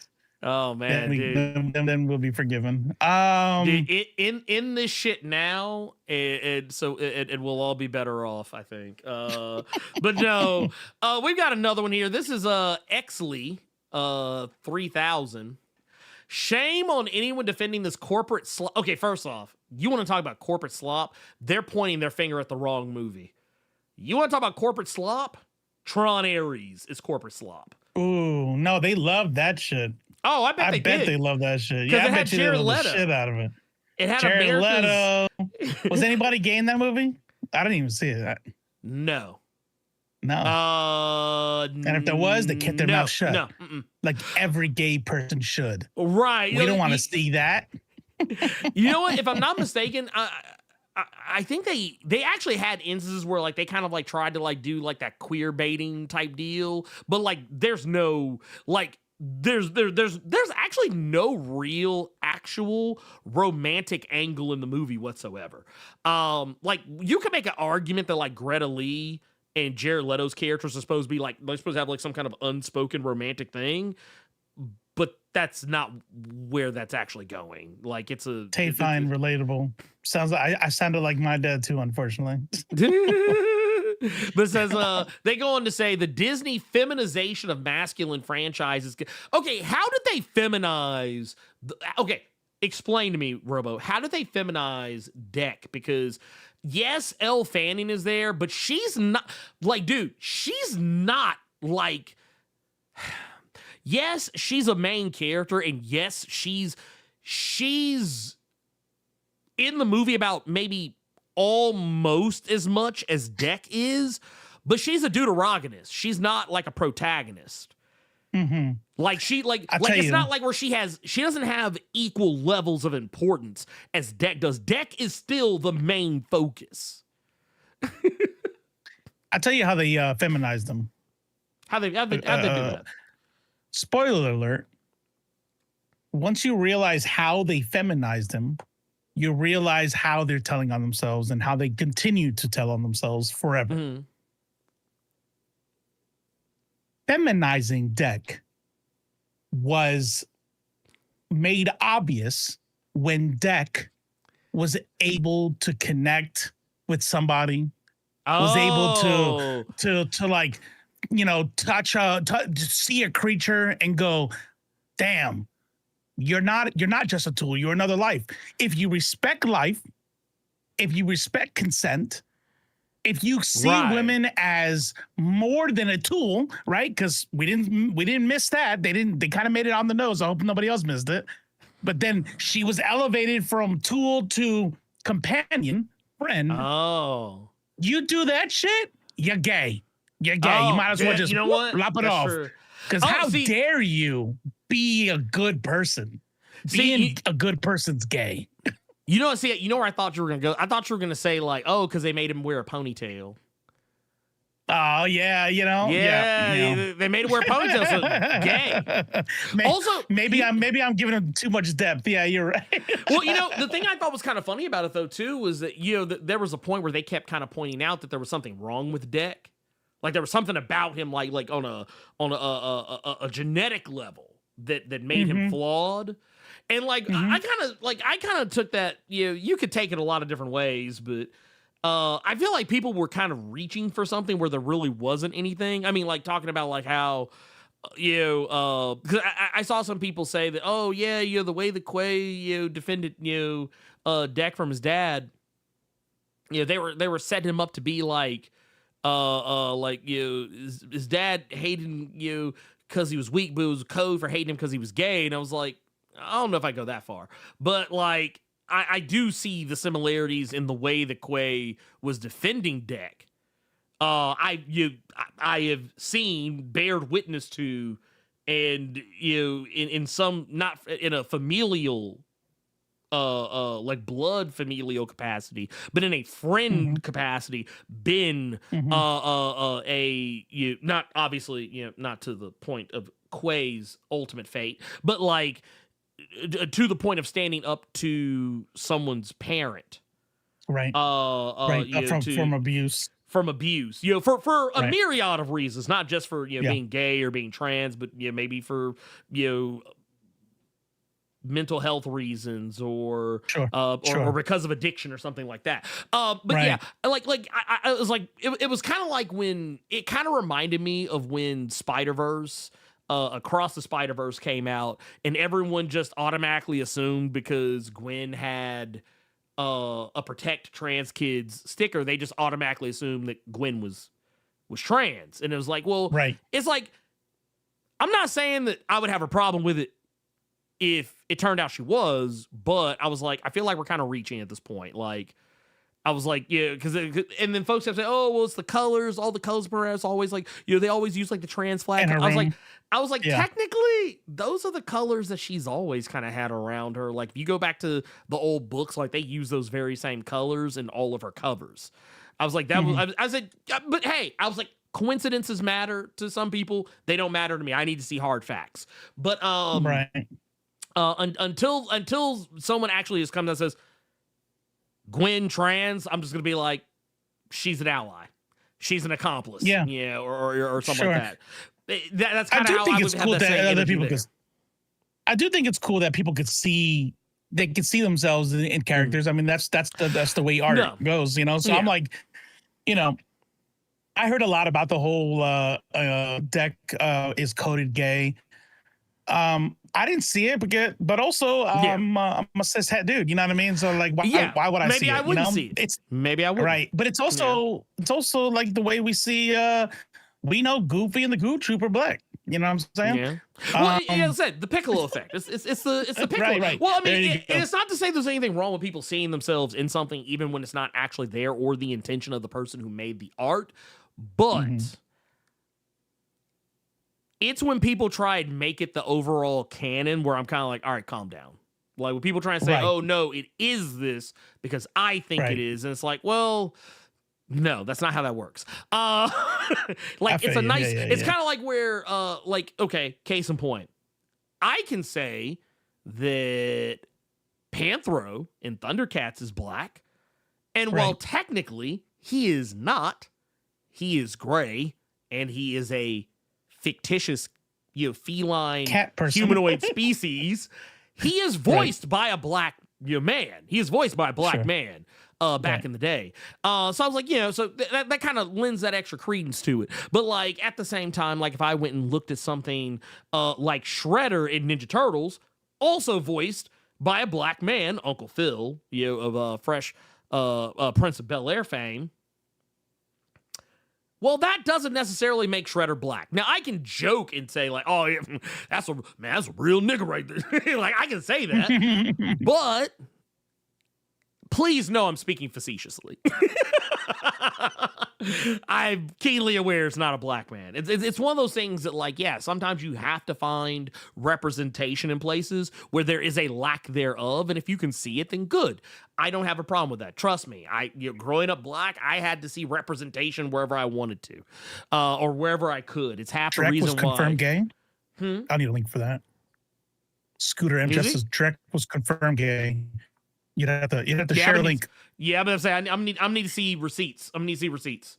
Hearsay and people's back and forths online and like a Reddit thread. And when I say receipts, as of this moment right now, he's as gay as he is straight. Yeah, exactly. Yeah. Oh, you were kidding. Okay. Yeah. Oh, gotcha. Yeah, I was ready to Google. Confirm. Back. Because it's one of those things. Like I always tell people, like when I see those motherfuckers talking about like James Gunn, like, oh man, James Gunn confirmed the da da da da da da blah blah blah. No, he didn't. Stop lying. Like that. Like until I see Dan Trachtenberg say it, I don't believe it. Right. Curtis Blaze Buzz. That's a good question. Curtis J, did you see it? It's okay if you didn't. What's It's that? okay. Theaters are expensive these days. Curtis J. I wouldn't blame you if you didn't see it. I mean, that's fine. That's fine. You know what he looks like? He looks like a young alien. He looks like very real. He looks. I think they did an amazing job with the character model. They did, and he looks like what a young runt would be. Yeah, I don't understand why everybody is so mad at the way he looks like when they let you know. If you watched it, and if you didn't, that's okay. Most of these people probably didn't. If they let you know, not only is he young, being young is part of it. He's also much smaller than the rest of them. He's underdeveloped. Maybe he was a preemie. You know what I mean? Like this dude looks dope.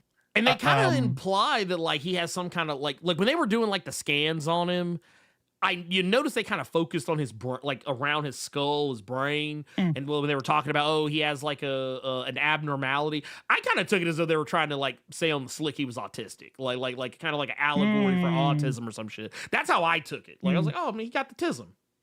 It's cool. He got the tism. It's all right. Ain't nothing wrong with having the tism. Everybody got a little tism in them to some degree. I mean, whatever. Let's all be. Let's all just love each other, man. Let's all love the spectrum.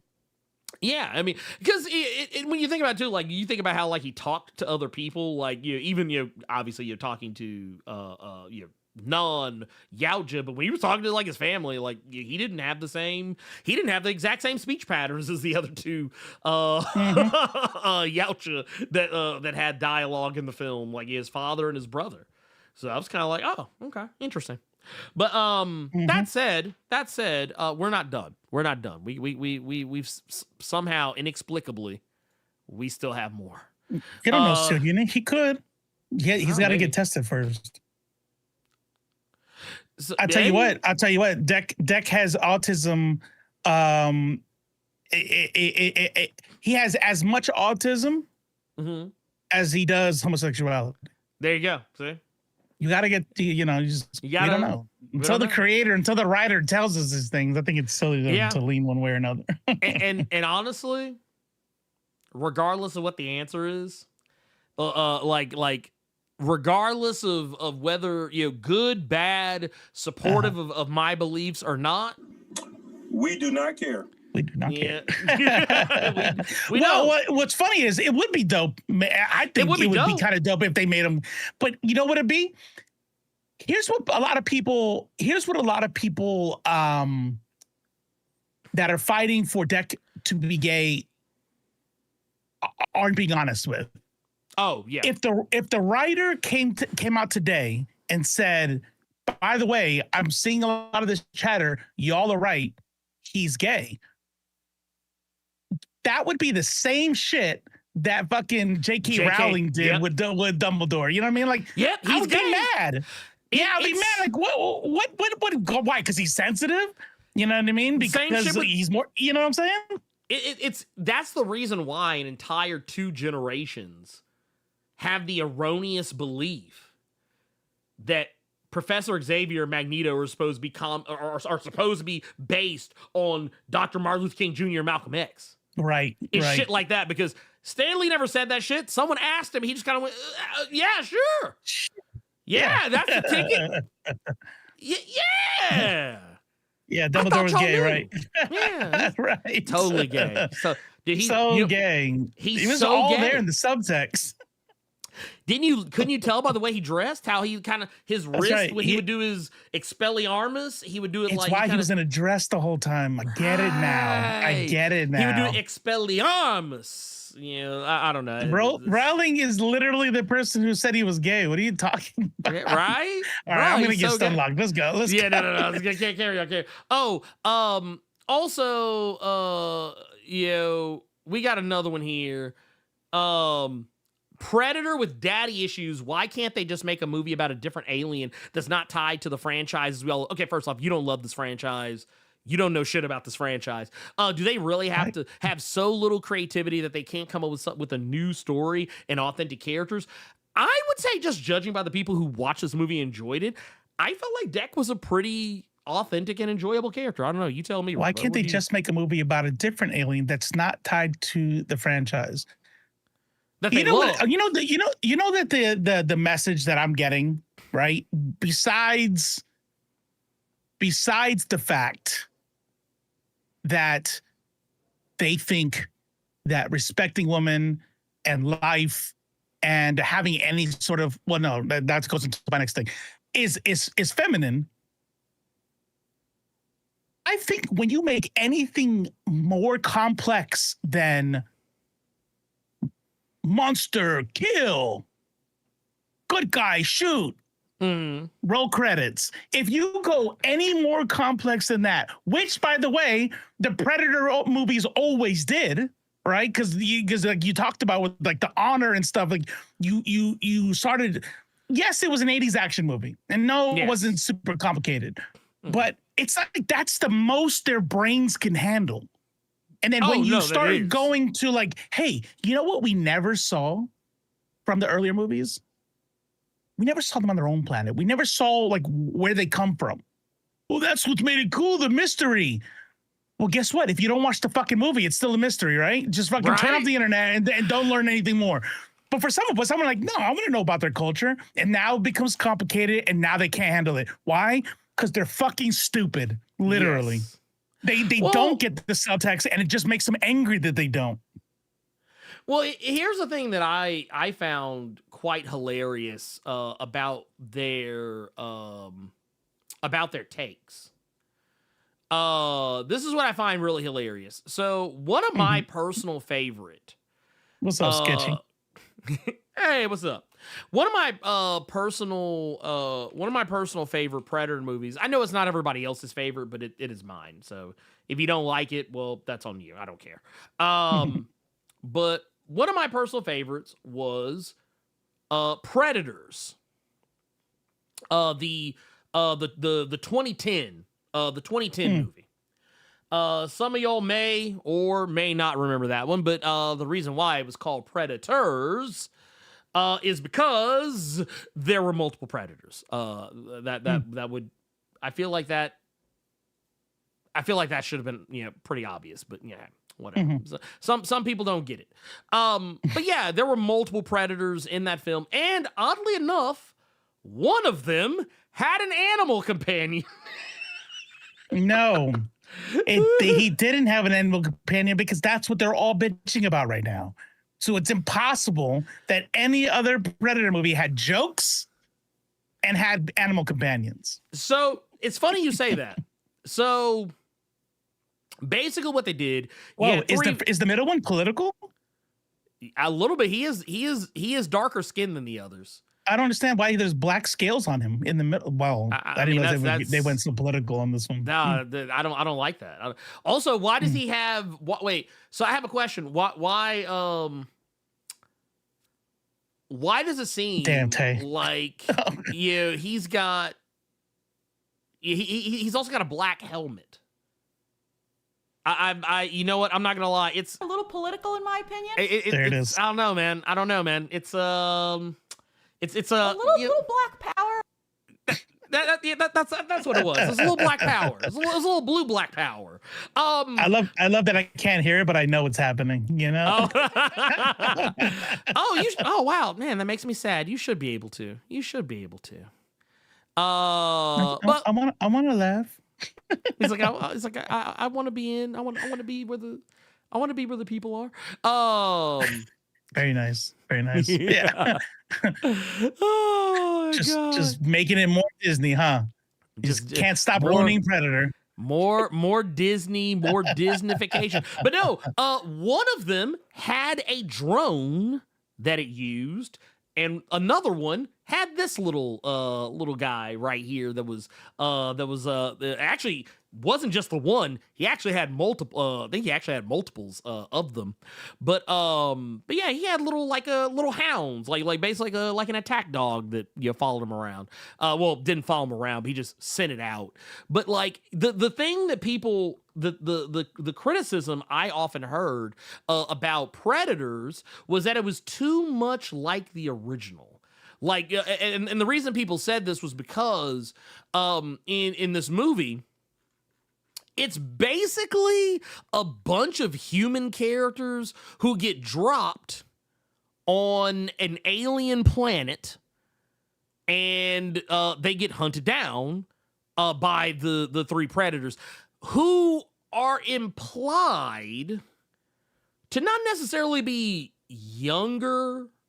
At least to my understanding, I felt like they weren't implied to necessarily be younger predators, but they were probably getting their they were getting their hunting legs up under them. But like, yeah, you can see here, like it was a random hodgepodge cast of random characters from various. Is that the pianist?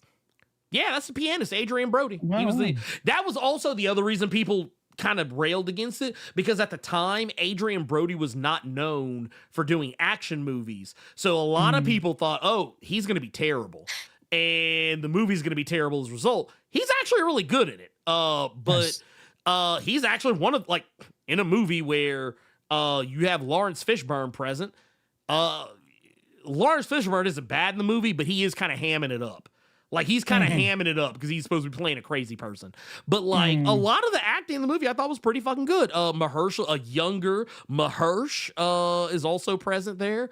You got an Alice Braga, you got a Danny Trejo, you've got old boy, our boy, the Ghoul from Fallout.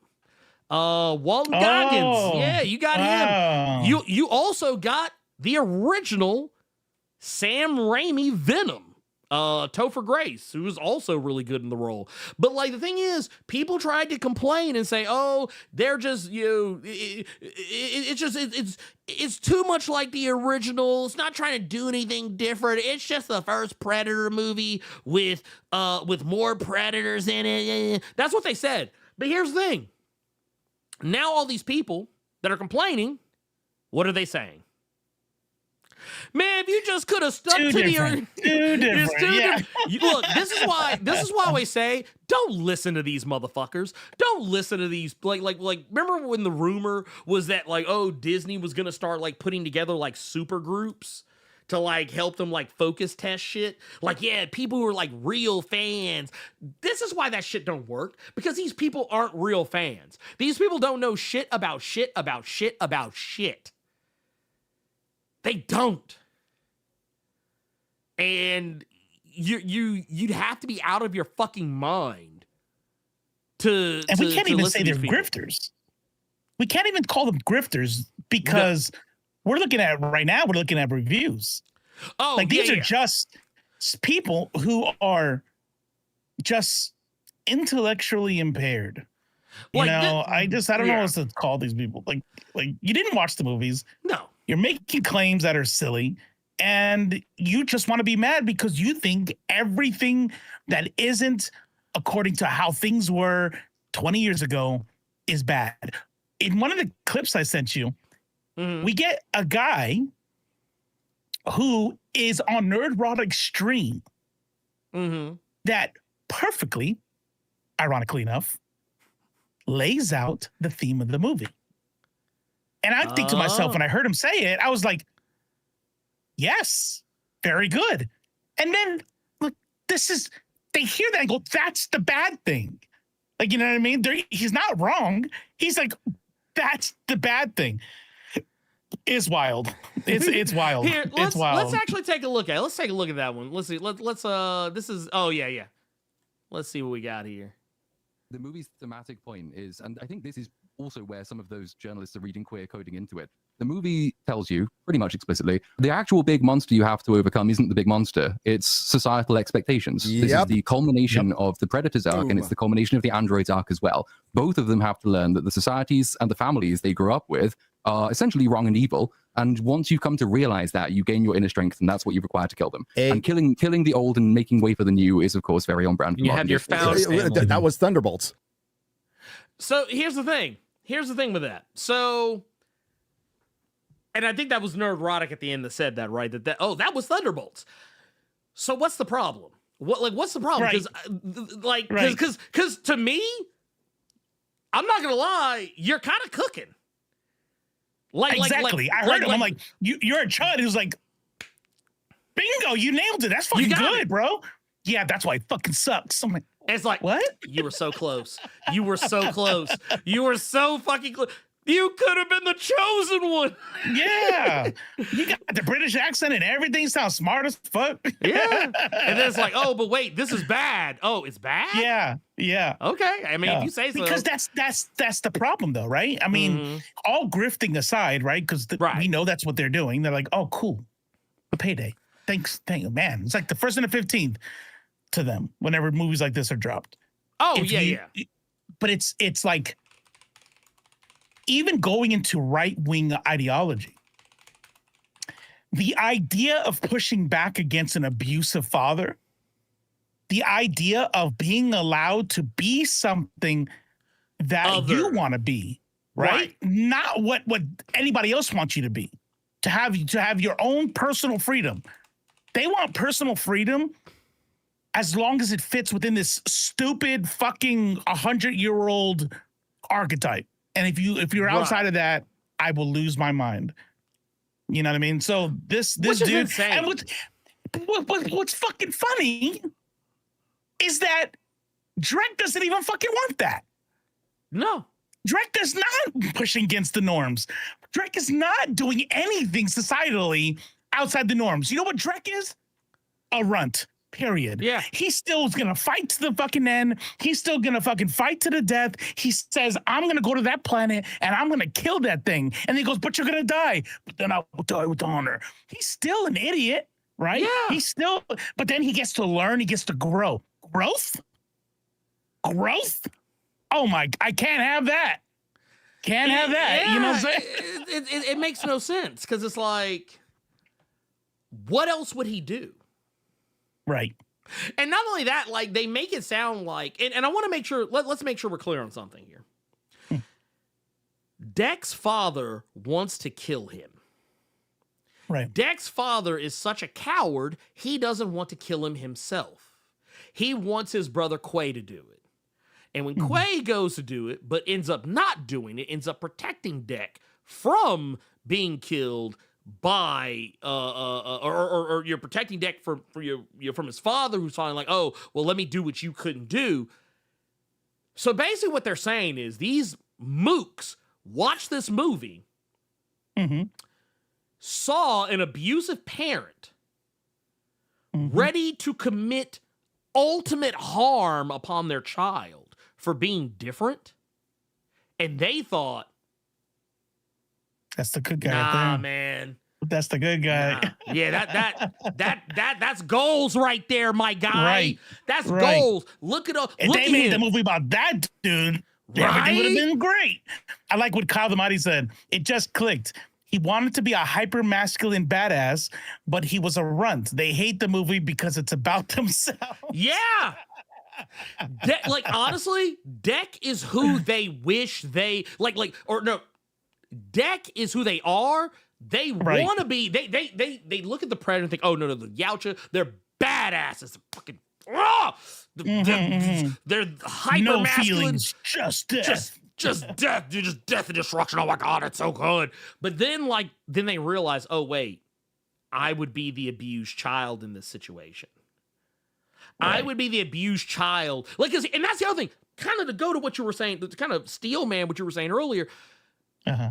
The whole thing with Dek, even knowing going to this planet will kill him, he still wants to prove himself to his father, despite the fact his dad doesn't give two shits about him. His dad doesn't want him to prove himself. He thinks that he is weak. There is nothing Dek can do that would prove otherwise. Like, this is literally and this kind of goes back to, maybe a little credence to some of that, Dek is gay dynamic. And I really only mean that just in the sense that the struggle that Dek has is the same struggle that lots of people have who are of the LGBTQA plus community that like whether they're gay, trans, lesbian, whatever, and they even though their parents are constantly talking shit to them, talking down to them, treating them like garbage. They love their parents so much, they want to be accepted by their parents so much that they bend over backwards, literally, to try to get their favor. Even when they know that favor is never going to be obtainable, they still fucking try. That is deck to a T. They don't like seeing themselves in the movie. That's why. That's what it is. The mirror was held up to them, and they did not like what they saw. Now, I want to kind of tonal shift here because we got another clip that I want to take a peek at. Let's pull this. This is another nerd rock. I still can't hear anything, by the way. Huh? I don't know how you can't, because you should be able to. Like everything, like it's all routed. You should be able to hear it. Because let me ask you this: did you hear when I was watching that Psycho Ghost video earlier? No. Weird, because like on Discord, everything was green for me. Oh wow. On the like even though I wasn't saying shit, like it was playing. That's weird. Very crazy. Oh. But I don't know, and nothing I can do about it right this second. Other than frown. Other than frown, that's all I can really do. But no, that said, let's take this. This is a slump that was finally busted by the 9th Predator movie, which has massively overperformed. Its original opening weekend box office estimates were $25 million, and it brought in $40 million. Okay, I mean, yeah. What I love about it, the reason why I clipped that one is like, if it did poorly, go broke. If it kills it and exceeds expectations, who knows? Who knows why? You know, it was a fluke. You know, it's it fooled people. You know, like you literally you can't win. No, you can't win because they need to make their money. Well, and here's the thing I would like to point out. So I don't know if people know this. Maybe I don't expect Neurotic to know this. No, he doesn't know much. Prey didn't come out in theaters. At least not at first. It came out in theaters later. Prey came out on Hulu. Predator, Killer of Killers, also came out on Hulu. Which, by the way, Hulu won't exist anymore very soon. Really? No, it will not. It will not exist. It's basically what they're doing. Shutting down? I think it's gonna be shut down here in the States. I think it'll still exist outside the States, but like basically Disney Plus is just going to absorb the Hulu content. All of it. It technically already has. Right. But there's really, if you have Disney Plus, there's no point to having Hulu. There really isn't. Unless like you just really want live TV, that is a way to get it through Hulu. But Hulu is supposed to be biting the dust here before too long. But both of those movies came out on Hulu. This one came out in theaters. So just by the very definition of releases, it's already doing better than the previous two films because it actually went to the fucking theater. Now, I will say, yes, Prey did come out. And it was eventually released in theaters, but even then, I mean, that was like well and after the fact. So I want to do a little peeky peek. I want to do a little peeky peek. So I'm going to pull up all of the previous Predator movies, minus AVP. I'm not going to use AVP. That feels unfair because you got two audiences coming up there. So let's take a peek here. So Predator Badlands. Let's see what Predator Badlands is bringing home. Predator Badlands is bringing home 51 million domestic at the box office plus 39 million worldwide for a grand total of 90 million. The movie is projected to have cost about 105 million. The movie has been, as of this week, has been out a week and it's already made almost its budget back. That's actually, for any movie, that's pretty damn good. I think when Sinners came out, when people tried to say that, oh, Sinners isn't going to be successful because it hasn't made its budget back in 3 days, I want to remind people don't go to the movies like that anymore. But right now, just right now, it is already doing pretty damn good. I think we saw right here, opening domestic weekend, 40 million. So it's already made another 11 million since then. So I think it's safe to say, as long as it stays in theaters at least a month, I think the movie will be, for the most part, okay. If word of mouth gets around, I think it's going to be okay. And honestly, it's probably going to exceed expectations for what maybe they were looking for. Now, I want to go to the original, the most recent Predator movie after that. Now, this one is a movie that was lambasted. This was a movie that was lambasted, but it came out before people's theater trends had changed, and that's The Predator. The Predator. Kind of like The Batman. Only not anywhere near as good. The Predator is fucking awful. And yet, it made about the same amount of money in its entire run domestically. just for parody, 51.5 for Predator Badlands in the first week and some change. That's right here. Boom. The Predator, 51 million in its entire fucking domestic run. We look at the 2 domestic openings. So you got 24.6 there, and go to the other one. Let's see. 24 and then 40. Look at that. So even with theater trends being down, this movie made more money than the most recent Predator film. So let's go ahead and sketch the Predator off. Predator 2, which is actually one of my personal favorites. I love Predator 2. I think it's a fantastic movie. I think everybody should love Predator 2 as much as I do. Predator 2 made 30.6 million domestic at the box office for an opening of 8.7 mil in its opening weekend, for a grand total of 57 million across the board. Now, granted, while the Predator made 160 million worldwide, we got to remember there were way more people seeing that movie, that piece of trash, outside of the States than there were seeing it here.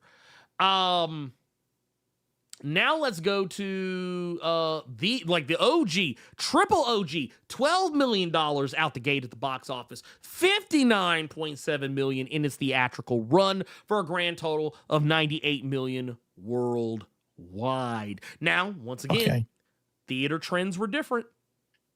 But also, inflation. So for Predator 2, that 8.7 million translates into about 20 million for today. So there you go. And I guarantee you that Predator 1, what is it? Let me see. Oh, it was here, boom, 12. That shit made money. Oh yeah. Bet. It made a miss, because we're talking about that's 10 years apart. Yeah. 12, yeah. 1980. Yeah, 87. Yeah, converted. What, 30? 12 million base, 47 million. 47 million opening weekend. Even if you adjusted for inflation, Predator Badlands made more than the original. Even if you adjusted for inflation, Predator Badlands still walked out. And that's some shit. That's some bullshit right there. Hey, what happened though? Go woke, go broke for this super woke movie. Right? And here, and we're not even done. We're not even done. Because here, I still got. By the way, Drek is gay. He's gay. We've confirmed. You know what? I'm going to make sure they know Drek is gay. Now, this movie made the most out of all of them. Drek's gay. He's gay. He's gay now. There you go. Now, here's the thing. Here's the thing right here. Predators made 24.7 million out the gate, for a grand total of 52 million across its entire domestic run, for a full total of 127.2 million. Now, this is the one I'm curious about, because Do you think with inflation, anything changes here? Because like I said, we're talking about 15 years ago. No, that's significant. Let's see, 2010. Yeah, 2010. Adjusted for 2025. Wait, did I do that right? 2024.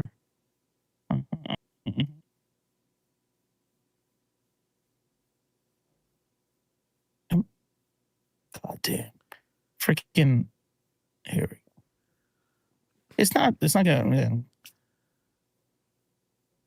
Google AI is being stupid as Google AI is. I didn't say 247 million. I got the right amount in there. I said he thinks I'm saying 247 million. Oh, but I got something for that. It's like no, not at all. I mean, well, even then though, what we're talking about here is Predator Badlands did not do any worse than any of the previous movies that came before it. In many cases, it's doing better than any of the previous Predator. Like, honestly, this is a net positive. This is a net positive for the first Predator movie in the Disney era. 36 million. 36.7 million approximately. 36? Okay, so even then. Now, granted, these movies had smaller budgets because, like, as you can see here, we were talking about 40 million for Predators, which, honestly, this was Robert Rodriguez on the, if I remember correctly, I'm almost positive it was Robert Rodriguez in the director's chair. Or at the very least, I think he produced it, maybe. He might not have directed it. But, Robert Rodriguez, notorious for being able to shoot pretty good-looking movies on the dirt cheap. Not really surprising that it has that budget. But I do want to go back, once again, the budget's not really released here, but like I said, it's estimated to be about 105 million. So it's all, and it looks like it's doing fairly decent. Not as good maybe right now as some of the other Predator movies did overseas by the time they got to the end of their theater runs. But still, early on, this is not bad. This is not a bad showing at all. So there you go. I'm here for it. I'm absolutely positively here for it. And honestly, hey, Xylism, did you work as a projectionist using film, or was this digital by then? Because I was a projectionist from 96 to 99, which is sounding older and older every time I say it now. back in 96, back in my day, I worked as a projectionist, and we had to string the film through. Oh, I had to cut, I had to splice if there was a mess up, and I had to make sure it clicked on at the right time, because you didn't have these new fandangle little buttons and lights and shit. Now you just gotta hit a fucking shit. You just hit a fucking button, dude. It always makes me laugh when I go to the movie theater and I can tell that they're playing the movie off of Plex. Oh, it's. I remember I went to go see one of the the last My Hero Academia movie, and like I could tell by the subtitles that they were using. I was like, "This is Plex," which is funny because I never thought of that. Right? It's kind of smart. Right? If you're a theater and get your shit digitally, you have your IT put the thing that you got sent. It's legal into that Plex so that you can all have one server that plays the movies. But that's how people are getting copies of of the shit, because you do that, you still risk getting hacked. Yeah, and every now and then you get hacked, and that's how you get those theater movies out there. Like, what was it? I saw someone. This didn't happen to me, but I saw someone post this. But they were at a movie theater, and basically it did the whole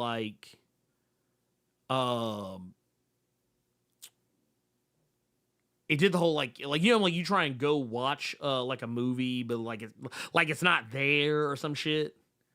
Like it did that to somebody at a theater, and this was for a fairly major release. It was kind of hilarious to me. I was like, dude, movie theaters are not what they used to be. Like that. Yeah, like if you think you're gonna be that little pimple faced kid, like going up to the booth and you're stringing the film and oh, my job is super ultra. Like, no, your button is, hey, can you go left click on the play button up there? Cool. All right. Yeah, all right. Cool. Thank you. Thank you. Good job. Yeah, good I knew you'd make a great projectionist. Yes, right? Oh my god.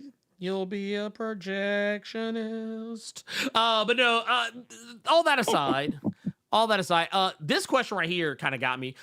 Scooter M. Justice with the 199 says, did you guys ever play Predator Concrete Jungle? God, 5 ever ago, I feel like. I'm trying to remember, what was that on? Shit. That was on... Fuck, PlayStation 2. Jesus Christ. Which game? Predator Concrete Jungle. This was this was 2005.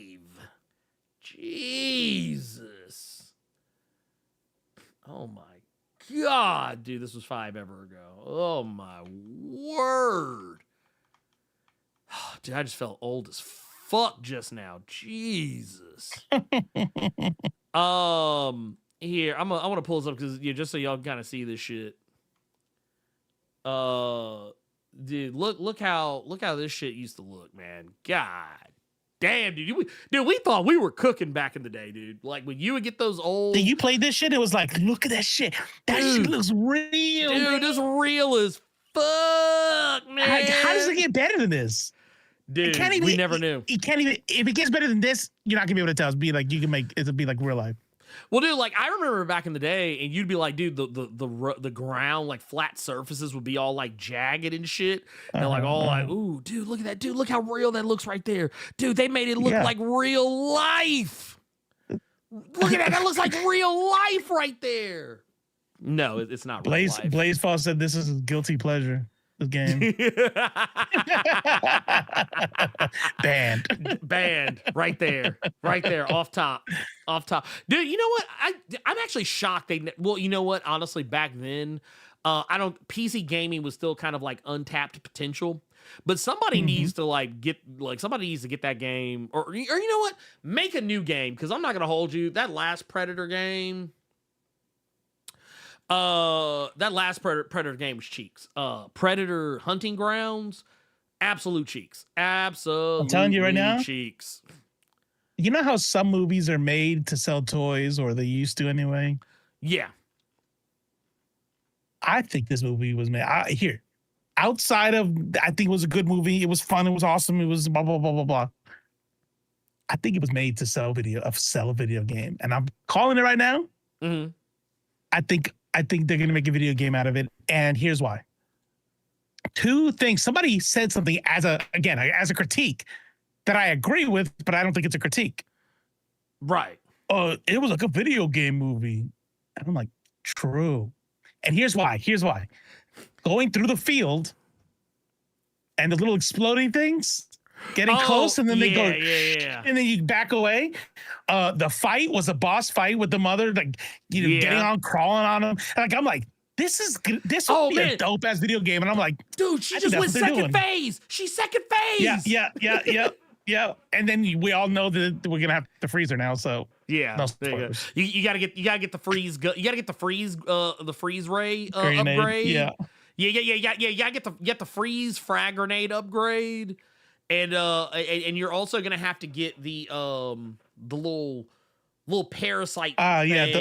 Mm-hmm. Yeah, you have to get that. You gotta get that. And the worm. Yeah. The little worm thing. You have to get that. And also you're also gonna have to get the hide shield. You're gonna have to get that, but you got the bone bison, right? Yeah, the bone. But yeah. You see, the problem is you're gonna have to farm like 20 levels to get that. So that's for sure, because you won't be able to survive the blade grass if you're not high enough level. Right. Like that's gonna be some Metroidvania Elden Ring levels of fuckery if they do some shit like that. I mean, I'd be here for it 100%. I'm all for the gamification of certain things. As long as it's good. Because here's the thing. If a movie, so I'm gonna use this as an example, and then we'll move on to this next clip that I got. Did you ever watch that movie Havoc? There's another super chat too after that one. Yes. but just a moment. Yeah. Did you ever watch that movie Havoc? No, maybe. It's No, Tom probably. Hardy and Timothy Olyphant, and it was basically like some dirty cops. And if I'm not mistaken, it was directed by the guy who made The Raid. At least that's what it felt like. But that was a video game movie. No shit. It was. I mean, it wasn't based on a video game, but the movie. It Felt like a played video like a game. fucking video. It felt like a video game movie because Yeah, motherfuckers were getting like deleted. There were set pieces that were very video game-esque, and there was motherfuckers that were surviving shit they probably shouldn't have survived. But did that make the movie any less fun to me? No, right? No. I mean, like, what? These people just Nope. want to complain about anything. It's just like, Stop making me like shit. yeah. Where's that meme? Where like, stop enjoying this. And it's like I don't and want you to enjoy this. It's like I'm just gonna turn and be like, cool. All right, Exactly. man, back to let's go back to this is a bad movie. And then here, this is what we got right here. So Gizmo comes in with the 1999 super chat. Says, spoiler, can we talk about how the Predator is afraid of his mom at the end? So I thought that was actually pretty interesting, personally. They are about to lose their Oh my mind. God, they are going to lose their They are about the absolute chuds shit. are about to have a collective aneurysm, stroke, heart attack, all at once. Total organ failure. When we now know, or okay, I'm saying this as somebody who hasn't read all the books and the comics and shit like that. So if you guys Okay. already knew, okay, cool. But I'm just now finding out, at least, that the predators are a matriarchy. Yes. That the predators are a matriarchy and their women are even more badass. They are about to. I'm gonna love it. I'm gonna love it. Oh no, 100%. Well, and the thing that's kind of funny about it too is that, and it has been established before this movie. It has been established there are female predators, female yautja, and kind of true to real life, kind of like how you look at lions. They always say, "Oh, lions, king of the jungle," even though technically they don't really live in the jungle. Whatever. Anyway, yeah, technicalities, right? And really, the male lions aren't the ones you need to be worried about. That's right. It's the lionesses. They're the ones who actually go out and do all the badass shit, while the male lion just sits back like a fat cat and watches the females go out into the world and provide him with food. Which, I mean, I guess you could make an argument as, oh, well, that's actually pretty badass. He's got to be badass because if they're more badass than him, why they do shit? Look, don't think too hard about it. The reality is that under normal circumstances, the female yautja usually tend to be like, not necessarily as powerful as like physically powerful right. as a male yautja, but they do tend to be a lot like stealthier, a lot quicker, a lot more cunning than the male yautja usually tend to be. So the idea that Deck is absolutely positively mortified at the idea of his because here's the thing. His dad fucking hated him, and he didn't really seem to be afraid of him. Like, I mean, yeah, Deck had a little bit of fear in him, just so much in the sense that he didn't want to die. Right. His dad made him more angry than he made him scared. But the fact that like Deck has genuine fear on like even for an alien face, and that's something else that I think gets lost in translation. You hear these people say, "Oh, they kept trying to humanize the Predator." Here's the thing. You have to humanize your protagonist, otherwise, why the fuck are we here? That's what they'll say. That's why they're asking, why the fuck are we here? I'm like, to piss you off. How about that? We exist to piss you off. Every movie that isn't made how you want it to be made is made to piss you off. Just do that. Wait. Oh shit! I can't zoom. It says, if he was about to be killed by his dad, don't you think the mom wouldn't be that upset? Why? Well, Maybe the mom is even more cruel. And that's what we don't know. Right. Well, we're gonna find out, right? We're in speculation territory here. Most because dads are not that involved in their children's lives. Interesting. That's true. Sorry. I mean, sorry. Well, no. The thing is that, and I like what Xylism just said here. What Xylism said, I think, is actually, it speaks volumes. Deck had a reaction of his mama rolling up. It speaks in such a trauma I had when I know I messed up and my mom was about to roll up on me. That's kind of the thing. It's like, yeah, he's angry at his dad. He's not afraid of his dad. But the fact that he's afraid of his mother lets you know that regardless of whether his mom thinks the same as his dad, it's never really specifically stated because, once again, we don't know about the mom until literally after the credits have rolled. So there is no time to actually dive into that. But I think it says a lot that she inspires fear in him because maybe she thinks even less of Deck than whereas Deck's father, okay, cool, yeah, he's an abusive dad, he's shitty, terrible dad, right. he's a traditionalist, he doesn't believe in change, and he thinks that the weakest need to be cold. So if female Yautja worse, like more hardcore, more aggro, I would imagine that one of two things is happening here. And this could also be surprising in and of itself because she might be a traditionalist in a very different sense. Like, yeah, even after Deck did all that shit, Dad still didn't give a fuck about him. He's like, no, you're still weak. You're still weak to me. I don't care if you killed the one thing that I could never do. I could never kill. I don't give a fuck. You're still weak in my eyes. You're a bitch. That's what he basically said. If Deck's mom is a traditionalist in a different sense, let's say maybe she doesn't necessarily... Let's pretend she doesn't think Deck is weak. Let's pretend that that's not her beef with Deck. Maybe her beef is that Deck is not doing things the normal way. Because remember, Deck had a very specific attitude about doing things in a non-Yautja fashion. Like getting help from other people, getting, treating other species as allies as opposed to prey. Even think back to when he meets, what was it, Thea? Yeah. I know one's Thea, one's Tessa.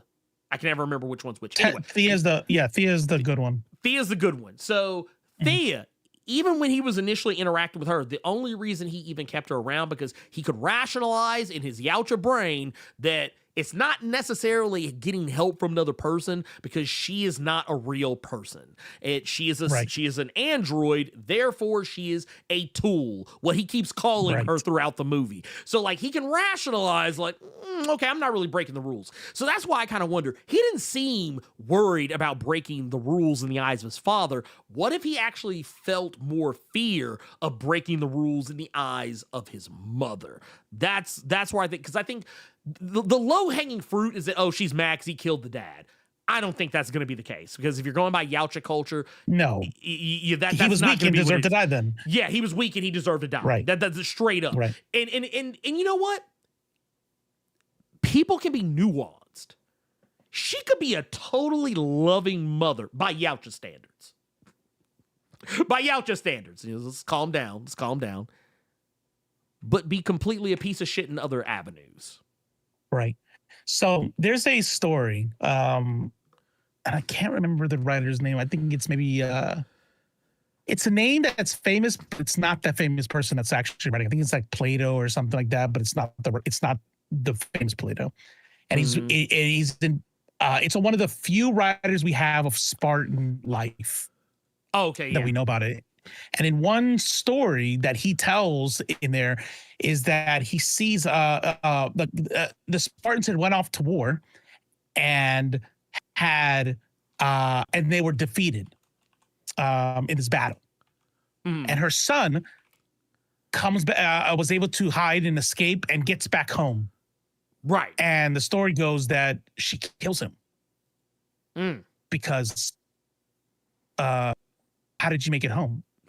If your team, how did you not die with your unit if they were defeated? Right. Yeah, that means you had to have been a coward, and you will bring dishonor to this family. And I'm going to save this family from that dishonor by taking a sword and fucking killing her son. Jesus. I would say that if he wants to buck against Yaicho, whatever culture. Oh, Yautja. Yeah. Yeah, he probably has more to fear from his mother than even his father. And I think he knows it. Yeah. That's my guess. That's like I said. I think we're of one mind on that. That's right. I think we're of one mind on that shit. And I will say I do agree. I saw Joker Thor bring this up. If you want to know if you want to know if a female Yautja, read Alien versus Predator: Deadliest of the Species, which oddly enough I forgot that was Claremont. I forgot that was Chris Claremont. So yeah, Is that a prose or a comic? I believe it's so that one you're looking at a comic. Okay. Yeah, that one you're looking at a comic. I will also say another personal, not a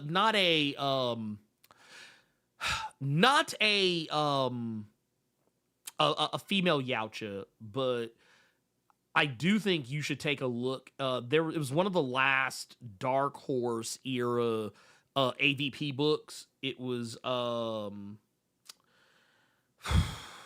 was it called? It was called Alien versus Predator: Thicker Than Blood. Okay. And that's one where you actually get to see a predator, not necessarily become like not necessarily being humanized, but like you can kind of see where, especially if you read a lot of any of the other like Alien versus Predator, like comics and novels, books, whatever, you're gonna see a lot of the stuff that people are complaining about. You're gonna see a lot of that shit there, because here's the thing: you can't have a protagonist that you can't fucking relate to. That's right. I also think it's safe to say that if a alien species has the capacity to rationalize that killing a child or killing a woman with child or killing an unarmed person is dishonorable or bad, I think it's safe to say they have other qualities that you could probably associate with humanity. Right. And here's the thing: it wasn't like Deck was speaking English the whole time. Speaking of, that also kind of goes to another clip that you pulled from me. This is this is the that one made me laugh. This is the critical drinker. Amazing filmmaker, critical drinker. Oh my God, he's so good. He's so fucking terrible. Oh my God. But no, here we go. Oh yeah, and she can speak fluent Predator. How? Don't know. She makes some vague reference to other predators visiting the planet and talking to her, which makes no sense really, because Lumpy's brother specifically said they don't go there because they're all afraid of the Kalisk. So here's the thing. That's the one where he talks about the language, right? Yeah, he's talking about the language. Yeah. So here's the problem with okay, so here's how we know that Critical Drinker was not putting on his critical thinking cap.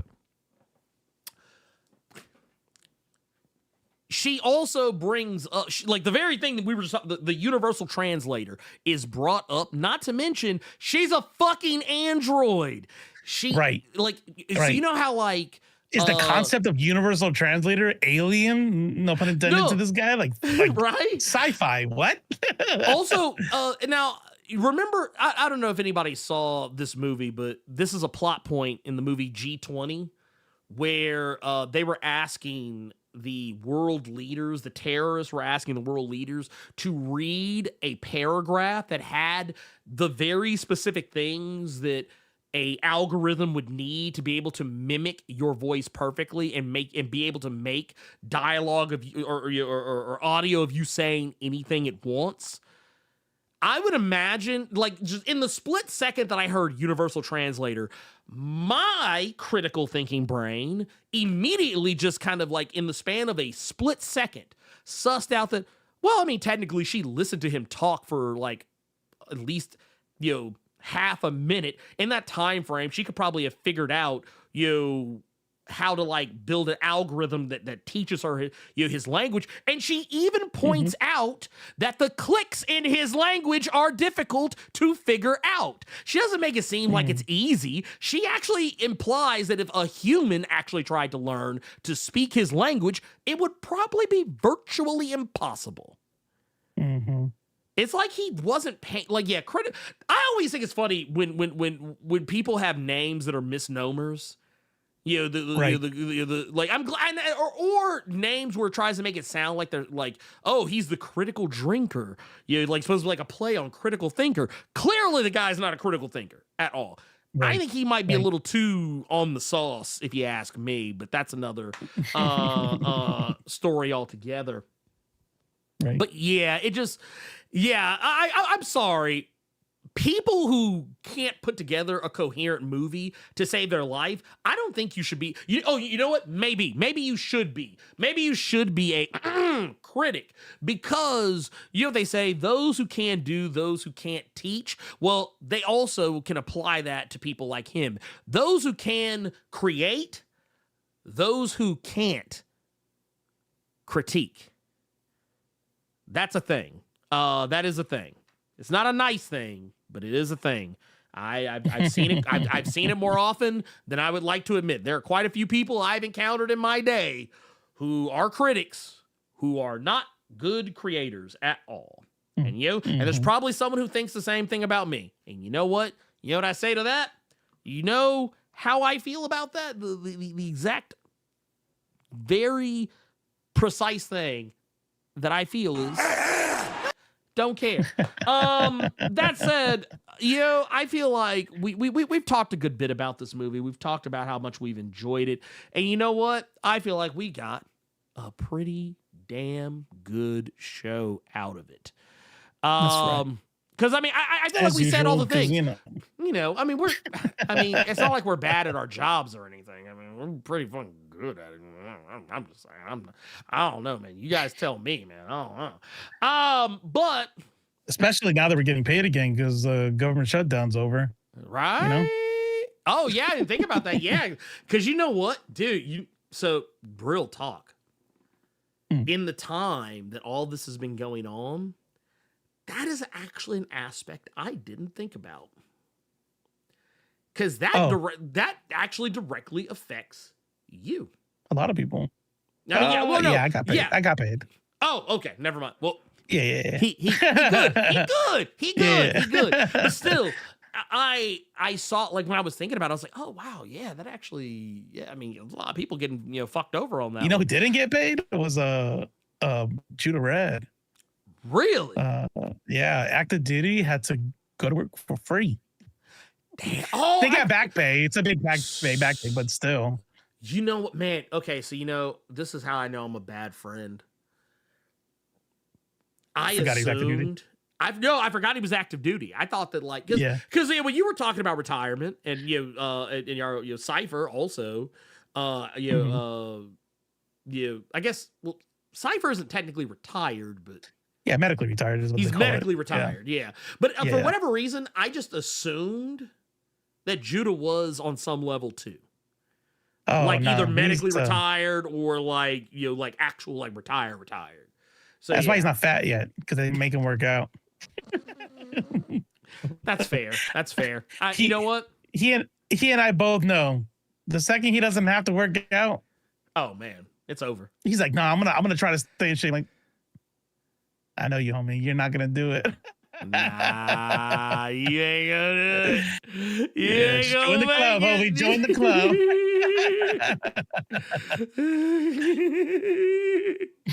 Oh, but can I ask? I want to ask us a quick question. Because I'm always curious about these things. Before we actually go to our indie rec this week, I wanted to ask a question. I wanted to know what people thought. It's a small thing, so I wouldn't expect anybody to like just fully remember. But I wanted to ask a question. What did y'all think about the thumbnail for today's episode? And if you don't remember, you don't have to back up. I'm going to pull it up for you so you can see it for yourself. What did y'all think about the thumbnail for this week's episode? I did something a little slightly different. I usually don't use as much words. Because typically, the algorithm doesn't like a lot of words. But people tend to like a lot of words sometimes, depending on the scenario. But I was like, and I actually put a lot of love into this, even though it might not seem like I put a lot of love into this one. No, So I can tell. Yeah, like I That's a even went in pretty, and did that's a pretty little- smooth cutout. Yeah. Well, I also did a lot of touch-ups. I did a lot of touch-ups on the image itself. Like a lot of like going in, taking my little pen and going in. What'd you use?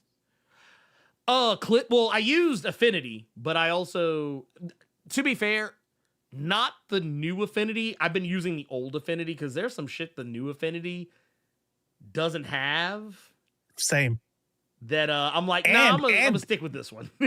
I tried to do the like object select. Every single time crashes every time.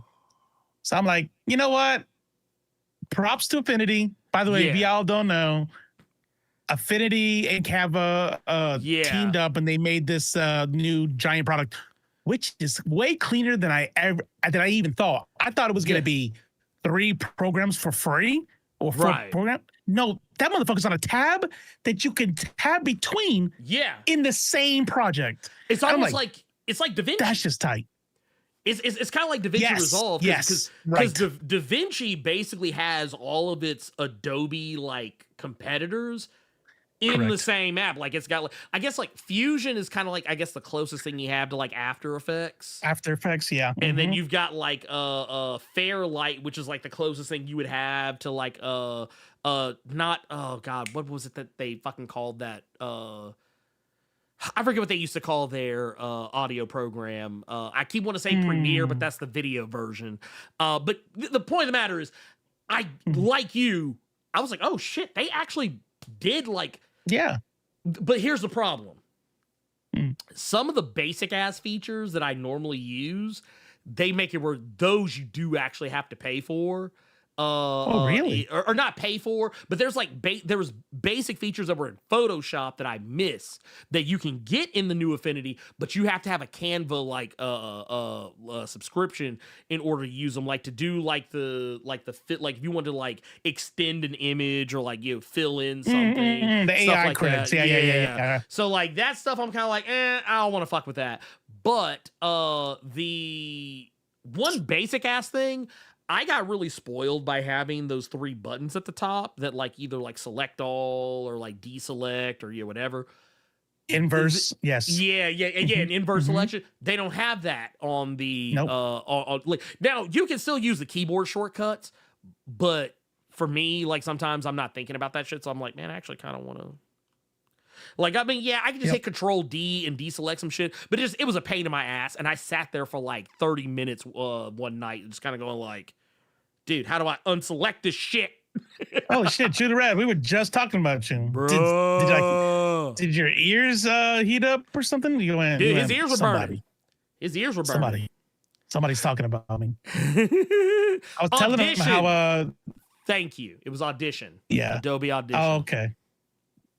You know what's funny? The first time I'm hearing about that. I remember because I don't really get it to sound that much. Yeah. What did I say? I said, yeah, you were affected during the shutdown because you're active duty. And he said, oh, I didn't know he was active duty. I thought he was out with you guys because of me and Chris. And then I said, yeah, no, that's why he's not fat yet. And then I was like, but watch, the second he gets out, he's gonna be fat just like me. He doesn't think so, but he will. Watch. That's what it's gonna get him. It's gonna get him. He's gonna get got. He's gonna get. Nah, Judah's gonna be all right. He's gonna be all right. Nah, he's gonna be great. He's gonna be good, man. He's gonna be good. No, for me, the second I didn't have to like lift 50, 60-pound bags of dog food and chicken feed. On a regular basis and like climb 8-9 foot tall shelves to like pull down 50-pound bags or place 50-pound bags on top of. You didn't do that on said purpose when you shelf. left, you know? Nope. That was the moment I started getting fat. By the way, Mhm. I made a mistake. I was confusing Judarad with somebody else. Oh, This guy would not ever be. My fault. Sorry. ever, like I ever messed in the up. history of I ever. messed up. DD214 weekend is the thing. Look, here's what I tell people. I said, was daily activity a part of your lifestyle while in? Like daily workouts? Like did you do PT and go to the gym every day? You know what I mean? Right. Like, did you do PT and go hiking every weekend? If it wasn't a part of your mandatory part, it's not going to be part of your shit when you get out. No. Right? Because you didn't even make it part of your lifestyle. Yeah. The service made it a part of your lifestyle. They forced you to do it. Yeah. Huh. Fucking heck says. Wait, what's this right here? Do you know that Dan Hauser, main writer for the GTA Red Dead games, made a comic book with David Yaffam. Yeah, American Caper. I did not know Captain about this. Caper. Oh, I said Captain Caper. Yeah, I was like, Captain Caper. I was like, what do you mean? Yeah. It's like, what do you?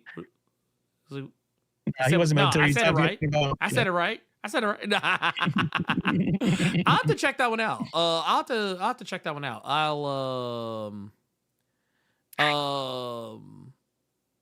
Because that actually sounds like something that might be up my alley.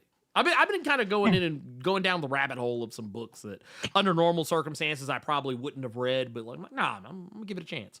So, I read that whole comment, and I was like, I'm gonna play some games tonight. That's what I'm gonna do. Dude, you know what I need? I need to actually finish The Dispatch because the last 2 episodes came out. Oh, it's all out now. Yeah, it's all all right, out but now. now it's time to play. Got it. It's either that or I'm gonna boot up Witcher 3 and then like finish watching the morning show. Because it's either I finish the morning show or I finish season 3 of Slow Horses. It's like either way I'm watching an Apple TV show or I start Pluribus. Take your pick. How was the new look?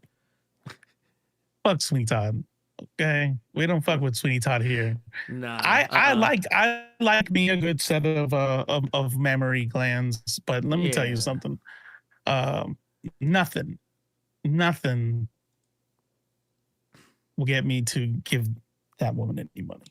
No, never again. Well, and I do want to point out, because I saw someone talking about this shit, and I was like, dude, you guys got to be fucking terminally stupid.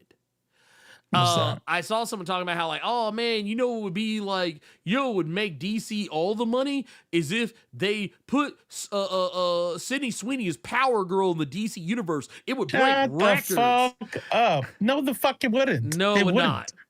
And you know No. how we know? Do you know how we know? Because she has literally had 3 box office bombs. And I'll take you a step further. She's technically had 4 bombs, but one of them was not at the box office. She had 3 movies come out in the last several months since that fucking jeans ad. Since maybe a little bit before and a little bit after that jeans ad. All 3 bombed at the box office, and she had a movie release on Apple TV that I've not heard a single fucking soul talk about. Where did she? What movie was the horror? Well, I forget what that's called. Immaculate. Oh, she had Immaculate, which if I remember correctly, I don't think Immaculate made that much money. Let's see. It said, I take that back. It says it had a worldwide box office gross of $35 million. Its domestic opening weekend was 5.3, which was the highest opening weekend for its distributor Neon. The film had a budget of $9 million and gross over $15 million. So technically that one did good, but that was last year. That was last year. But before we knew, she was a whole Ku Klux Sweeney. Well, so the funny thing is, if you look at, I know Amanda Seyfried is like freaking out right now because they have a movie together that's about to come out, and I'm pretty sure it's gonna bomb too. But since since then, so she had Christie, that came out, it's bombed. Has Echo Valley come out yet? I don't know if Echo Valley, I think Echo Valley was the other one that came out. Yeah, that was the one that went to Apple TV Plus. No one's talking about that movie. No, I have not seen. Do you know the movie people keep bringing up to me as the last Sydney Sweeney movie that they know of that came out? Madam Web. Madam Web? Yeah. 2024 box office masterpiece, Madam Web. What was that other movie? So Americana, technically, it was made a while ago, but it didn't release theatrically till this year. That movie bombed as well. Damn. So yeah, Sydney Sweeney is a box I office used to love her. bomb magnet. Y'all probably don't remember, but I used to love her. I mean, she broke my heart. Damn. Well, I could deal with bad acting.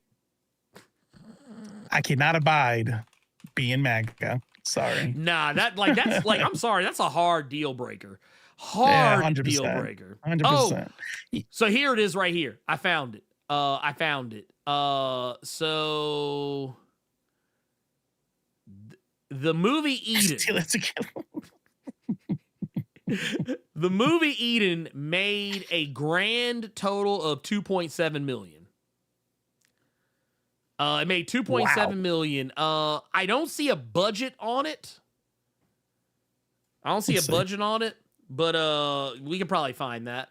Cause it's got some star. Oh, that movie had a $55 million budget. 55 million. Good Lord. Yeah, nah, we good. And it made how much? 2.7 million. Oh. God damn. Golly, somebody jumped out of something. Wait. It always makes me think back. It always makes me think back to, I forget where I heard this. It was like, I can't remember if it was a movie, a TV show, if I saw it on wrestling or what. It was like, are you trying to get me fired? That's what I feel like somebody at Neon's, I guess it was Neon Studios, whoever the fuck made this shit, whoever. That's probably what they say. Like, bitch, are you trying to get me fired? Right. What? Right. What? You know what? Yeah, I will say this much. And then we gotta get to the indie. Oh yeah, we'll get to yeah. I will say this much. The second you think that most people in this country are bad people, that half the country is MAGA or whatever, I know people, vote or whatever. I don't know that voting for them makes you automatically MAGA. Just know this: every time an actor does some fuck shit, from Gal Gadot to Sydney Sweeney to whoever, their shit always tanks. Yep. And if MAGA was as big as they say they are, then did all the fucking what is it the people who made Lady Ballers, Daily Wire, every Daily Wire movie would just hit. They would all be like bangers, hundreds of millions of dollars. You think? They can't break a $20 bill. Nope. That's broke as fuck right there. I'm sorry. It caught me off guard. I was like, dude, God damn. Like I started thinking, God damn, y'all can't even break a 20. Yeah. It's like, no, hey, can you come back later? Can you come back? Yeah. Hey, come back like after 5:00, man. I can't break Daily Wire's in there like, how much for one rib? One rib, man. Good one. Was it? Ooh, I forgot about this one. Yeah, the Daily Wire. Was it The Sound of Freedom? Was that the one? Yeah. With the guy, that was it.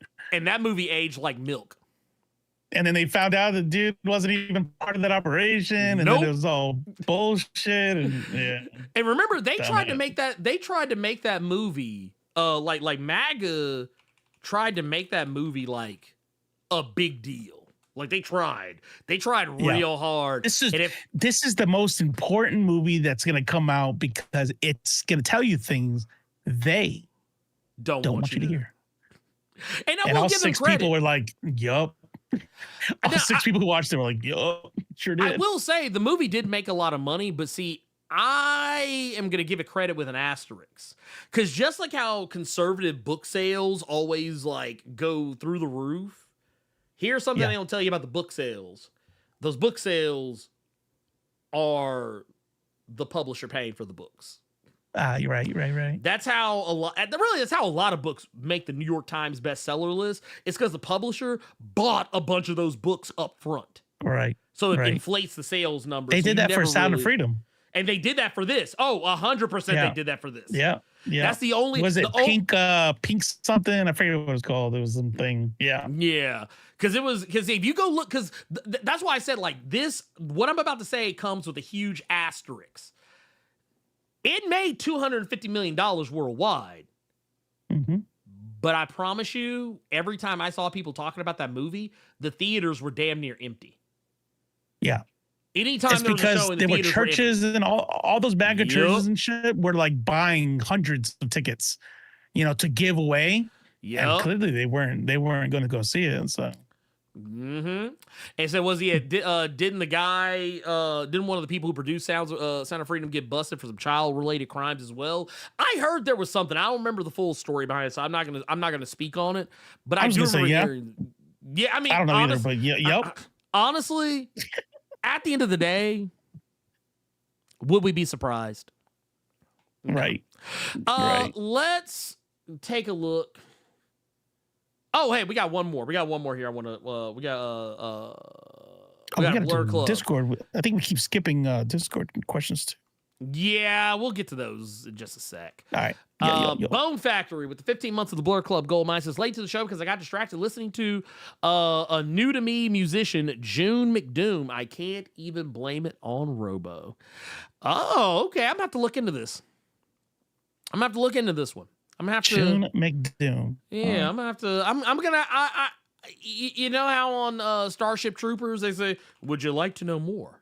That's gonna be me. I would like to know more. Ooh. Okay. All right. Okay. All right. I see you. Okay. All right. We're gonna have to put this on the list. Put this on the old Spotify. I see. Okay. Yeah, we're gonna do that. So I guess let's. I tell you what. Let's do questions and then we'll do. I think we haven't been skipping as much as I thought we were. We have 2 questions. Okay. We'll do one those. From our maybe, just maybe, the most loyalist listener in Nerds of Culture. Hello once more to superb. Why did I forget how to pronounce that word? I think I'm getting tired. To superb, captivating woke-verse Nerds of Culture. I hope you had a great week. Here is a strange question. I'm going to ask you both. Do you think that if you were stuck somewhere with a bunch of people without food, would you ever consider cannibalism? Easy question. Yes, without hesitation. Without hesitation. I wouldn't kill anybody to eat. No. Mm-mm. But if somebody died, oh yeah, we're grilling. Oh yeah, man, fry that motherfucker up. Yeah. If Gladys dies, they'll just pass out. They'll just dies in the middle of the night. All right, man, go ahead, fry this bitch up. Let's go. Let's go. I wouldn't go Yellow Jackets. I wouldn't go Yellow Jackets levels of fuckery. Like it wouldn't be like we stuck out here, so kill that bitch. All right, well, Yellow Jacket style. One of y'all. Who going? Here, you got to draw. Here, you pick a card. Ooh, you picked the bad one. Hey, everybody, come get her. No, we ain't gonna be doing that. Now, you know what's funny is about that? You all brought up Yellow Jackets. That scene pissed me off. Oh, where they had to pick the card? That scene pissed me off because I'm like, all its guts, poop, lungs, intestines all sitting in there. Like that shit would have been disgusting. Disgusting. It was like perfectly cooked meat. I was like, all right, this show's getting dumb. We're jumping the shark now. I'll put you like this. When someone told me that I think I saw a news story where they said that the next season of Yellow Jackets will be the final season. I was kind of like I was one of the few people who was like, that's appropriate. How did he get a second? Because do they get out in the first season? So you see them come home in the second season, but I mean they've been home the whole show. It just keeps flashing back. But like, that's right. Yeah, but by the time you get to season 4, they have done so much fuckery that I'm like, none of these characters can come back from any of the shit that they're doing. And I was like, in the main character, I have grown to really not like her very much. And that is impressive considering that I fucking love the actress who plays her. Melanie Linsky. I was like, under normal circumstances, I love her in everything I see her in. But I was like, she has gotten to a point where it's like, you know what it is? It reminded me of how I felt about Walter White by the time I got to the end of Breaking Bad. I was like, there's a certain point with Walter White where you're just kind of like, yeah, I don't fuck with Walt no more. Y'all need to come get this dude. Well, after he was doing his wife like that, I was like, man, this dude is not okay. Yeah, I was like, dude, he got to go. I could abide selling as much coke as he did. Oh no, meth as he did. Yeah. I cannot abide being a shit to your wife who fucking like went to bat for you. She like carried that family on her back, knew what you were doing, and even like helped cook books. Like, man, you had a real one.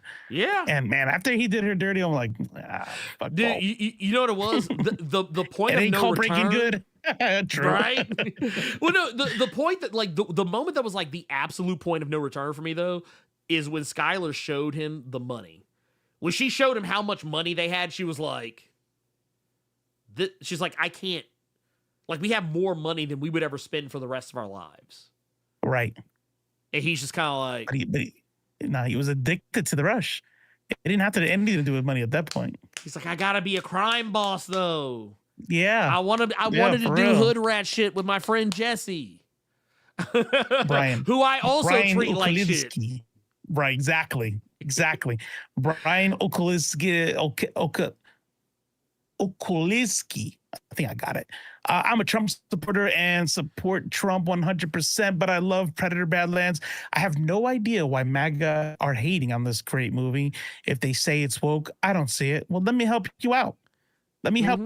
Brian. First off, out the gate, we have bucking tradition, right? Yep. We have bucking tradition, which is automatically not a conservative viewpoint that they like. Number 2, we have him interacting with a woman and wants to use her as a tool, right? That's the also the outside of his species. Right. Outside of his species, uses her as a tool. We know because, he does not supposed to get help. So he kind of like rationalizes how he can use her as a tool. But there's also subtext on using, not seeing women as people, to go all the way to the end to where now that woman who was only a tool is now a person, a companion, somebody that he can respect. Also having genuine empathy and having empathy for other people. That don't having empathy for people who don't look like you or share in whatever class you are a part of or whatever culture you are a part of. Having empathy for people who you don't have anything in common with outside of breathing. Well, in the case of Thea, that's not even a thing because she's not real. What's the PFP? And also, I will say, not. Oh, it's boobs. It's a bikini. It's a bikini. Oh. Okay. So yeah, but that said, now that we've said that. Yeah. Now that we've said that, the other end of it is fathers in the home. there's that bucking bucking tradition, bucking family tradition, like showcasing parents as being less than stellar. That's also, and even if you said like clearly he's gonna buck it because they were bad people, but what if you're woke and you understand subtext, what the writer's probably doing is demonizing tradition in and of itself. Demonizing tradition and wanting to go against tradition, because so obviously they got to make the family and the blah blah blah. So they, from what I've heard, it's the whole demonization of all that stuff. But yeah, that's why it's woke. So if you liked it, maybe you're more woke than you think you are. You know what I'm saying? Because I promise you, it's woke.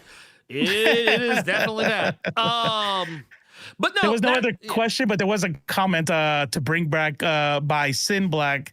Not a question, but more of a comment. Ernie, bring back Blerds of Tabletop. Maybe. No. Maybe.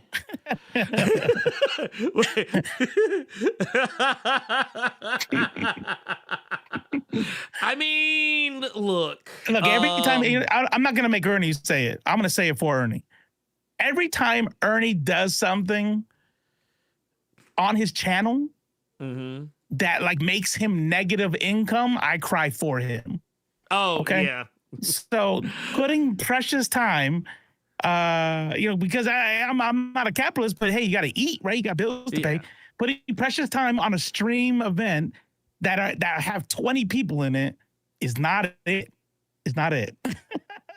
Well, also another aspect of it too to look at is that in order to make that a viable thing for me to do, not from a financial standpoint, but just from a general time standpoint, like how am I using my time? I would have to get someone else would have to edit those videos, or set because okay. Here's the main thing. So if I did something like that, it would depend on how it was done. If we were talking about doing like some Critical Role shit, so one, I'm not running it. Like I'm not running the game because if I gotta like, what do you mean you don't have time to like write a whole thing? No, I do not. No, I do not. So someone else would have to be like game master. If we're playing like a tabletop RPG, if we're playing like board game, that would be actually easier to do. Like I could actually see that going over really well. Yeah. But anytime. Bumbrew's right there, you said. What's that? Bumbrew's said they got it. Got your DM right there. I mean, there you go. So there's that. So now let's get into the financial part of it. If this was something where we did this as a video, I'm not editing that shit. So someone else would have to do it, which means that'd be somebody I would have to pay. And while I have had offers from people to edit videos for me, here's the thing. Right now, I'm kind of stretching myself just enough within my level of comfort to get to do what I'm doing now. From that aspect, because also I have to look at, I also have other stuff that I need to get done.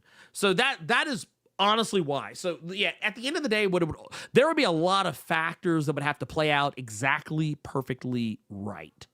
I don't know if I've mentioned this before, but it's why when I do interviews, I don't like doing them pre-recorded. Like the handful of times I've done them pre-recorded in the last few months, they were excruciating to do.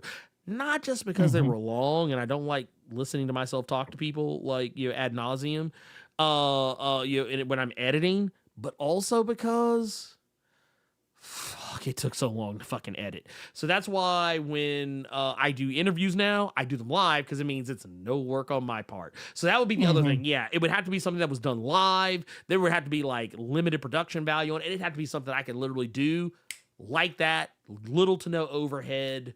And if it did well, then it did well. Yeah. So there's a lot of moving parts to it. Because I also have to look at, I don't know if y'all know this either, but the reason why y'all have been getting a lower output of videos from me lately is actually more to do with the fact that nowadays I spend more time drawing than I do working on content, because I'm trying, like I said, I was trying to not go the route of hiring cheap labor out of some foreign country. I was trying to actually pay someone who lived here a living wage, but no one that I asked was either available or had the desire to do it, regardless of money. So I basically had to fall back on myself, which means, well, that's more time I'm not reading comics or editing videos, because guess what? Drawing comics is hard. If it was easy, everybody would do it. Everybody in this chat would be. Now, some of you do. But yeah, that's why. So that said, yeah, that is all I got. And I think, well, I tell you what, that is something that I will think long and hard about. And I don't mean that facetiously. So, that too.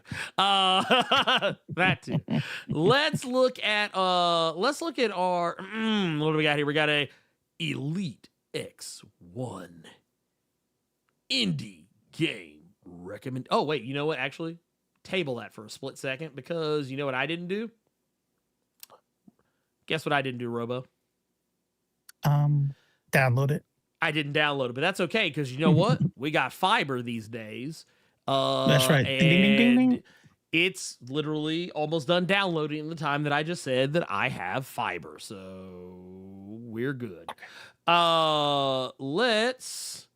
Let's get our video, and I am going to let y'all watch said video.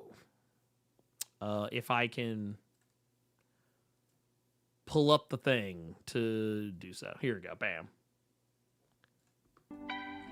What's up, Nerds Culture family? It's the Elite X1 with this week's indie game recommendation. All right, so imagine if the various elements of a roguelike dungeon crawl are dictated by the spins of a customizable slot machine. In a nutshell, that's the core premise of Slots and Daggers, an addictive new indie game by solo developer Friedman A. that turns random slot spins into tactical combat. It's weird, risky, sometimes intense, and surprisingly fun. Slots and Daggers' addictive gameplay loop may put it in a league with last year's poker-based roguelike, the beloved indie game of the year, Balatro. You step into this grim fantasy world armed with slot reels imprinted with various RPG-centric symbols. You'll start with slot reels featuring your typical swords, daggers, shields, potions, with a number of other unlockable variations later on. Each pull of the lever determines your move. Swords and other weapons hit enemies, shields add to your block bar, coins boost your economy, and special icons unleash unique status effects or damage types. Some of these symbols require a skill check to maximize their effect. Skill checks come in the form of a mini-game usually requiring a well-timed button press. There's also a helpful combat and customizable consumable items you can gain which are usable during spins, but be aware each have a cost to activate. The game will have you constantly balancing luck and logic, trying to make the best out of whatever the spin throws at you. Runs are short, snappy, and addictive. You collect gold coins, tweak your setup, unlock new symbols, and slowly build a more powerful deck of slot reels. Between runs, you get to visit a shop to spend coins on meta upgrades, additional symbols, persistent relics, stat boosts, extra slot windows that all keep each attempt feeling fresh. Slots and Daggers is one of those indie projects that just works. It's fast, stylish, and endlessly replayable in bite-sized sessions. It rewards clever play but never hides the chaos that defines it. Make no mistake, luck is a huge part of the game, and sometimes that can suck. You can make smart choices and still lose because of the slot RNG decides otherwise. The randomness can be thrilling or infuriating depending on your mindset. If you're after a deep narrative epic, look elsewhere. But if you want a clever, satisfying spin on roguelikes that mixes strategy with sheer luck, Slots and Daggers delivers a jackpot. And for less than $8, Slots and Daggers is simply a smart gamble that is more likely to pay off than not. All right, you saw it. You saw it. That's the game right there. Which Slots and Daggers, I had not. Like, I'm not gonna lie. When I first saw it, my immediate thoughts, I was thinking like, "Oh, is this like Buckshot Roulette?" Or, but yeah, Balatro definitely comes to mind. Which I will say, I made a mistake the other day, Robo. I installed Bellatra on my phone. It was not a wise decision. It was not a wise decision because I went to the bathroom, went to go play a mobile game. I was like, man, let me play. I'll put Bellatra on my phone. It's something I can just kind of play and just kind of put it down whenever I'm done. I was in the bathroom for an hour and a half and looked up and I was like, that's oh, how shit. you get hemorrhoids. I was like, dude, that's I was like, do you know what? It's daylight now. Time to go to bed. So yeah, there you go. Yeah. No, I have to take it off my phone. So there you go. I hear you. Can't do it anymore. Speaking of the toilet. Let's go ahead. Let's just wrap this bad boy up. Huh? Yeah, there you go. There you go. Wipe it down. Just get it right. Let's go front to ahead. back. Yeah. Little front to back. Yeah. Let's get flush it. So yeah, with that. No. I'm talking about I'm not gonna make it. Oh. If we don't end this bad boy. Oh, go ahead. So you know what? So I tell you what, yeah, for Robo of Left Face TV, I am the Blerd Without Fear. And you know what? Donald Trump. We coming for you, nigga.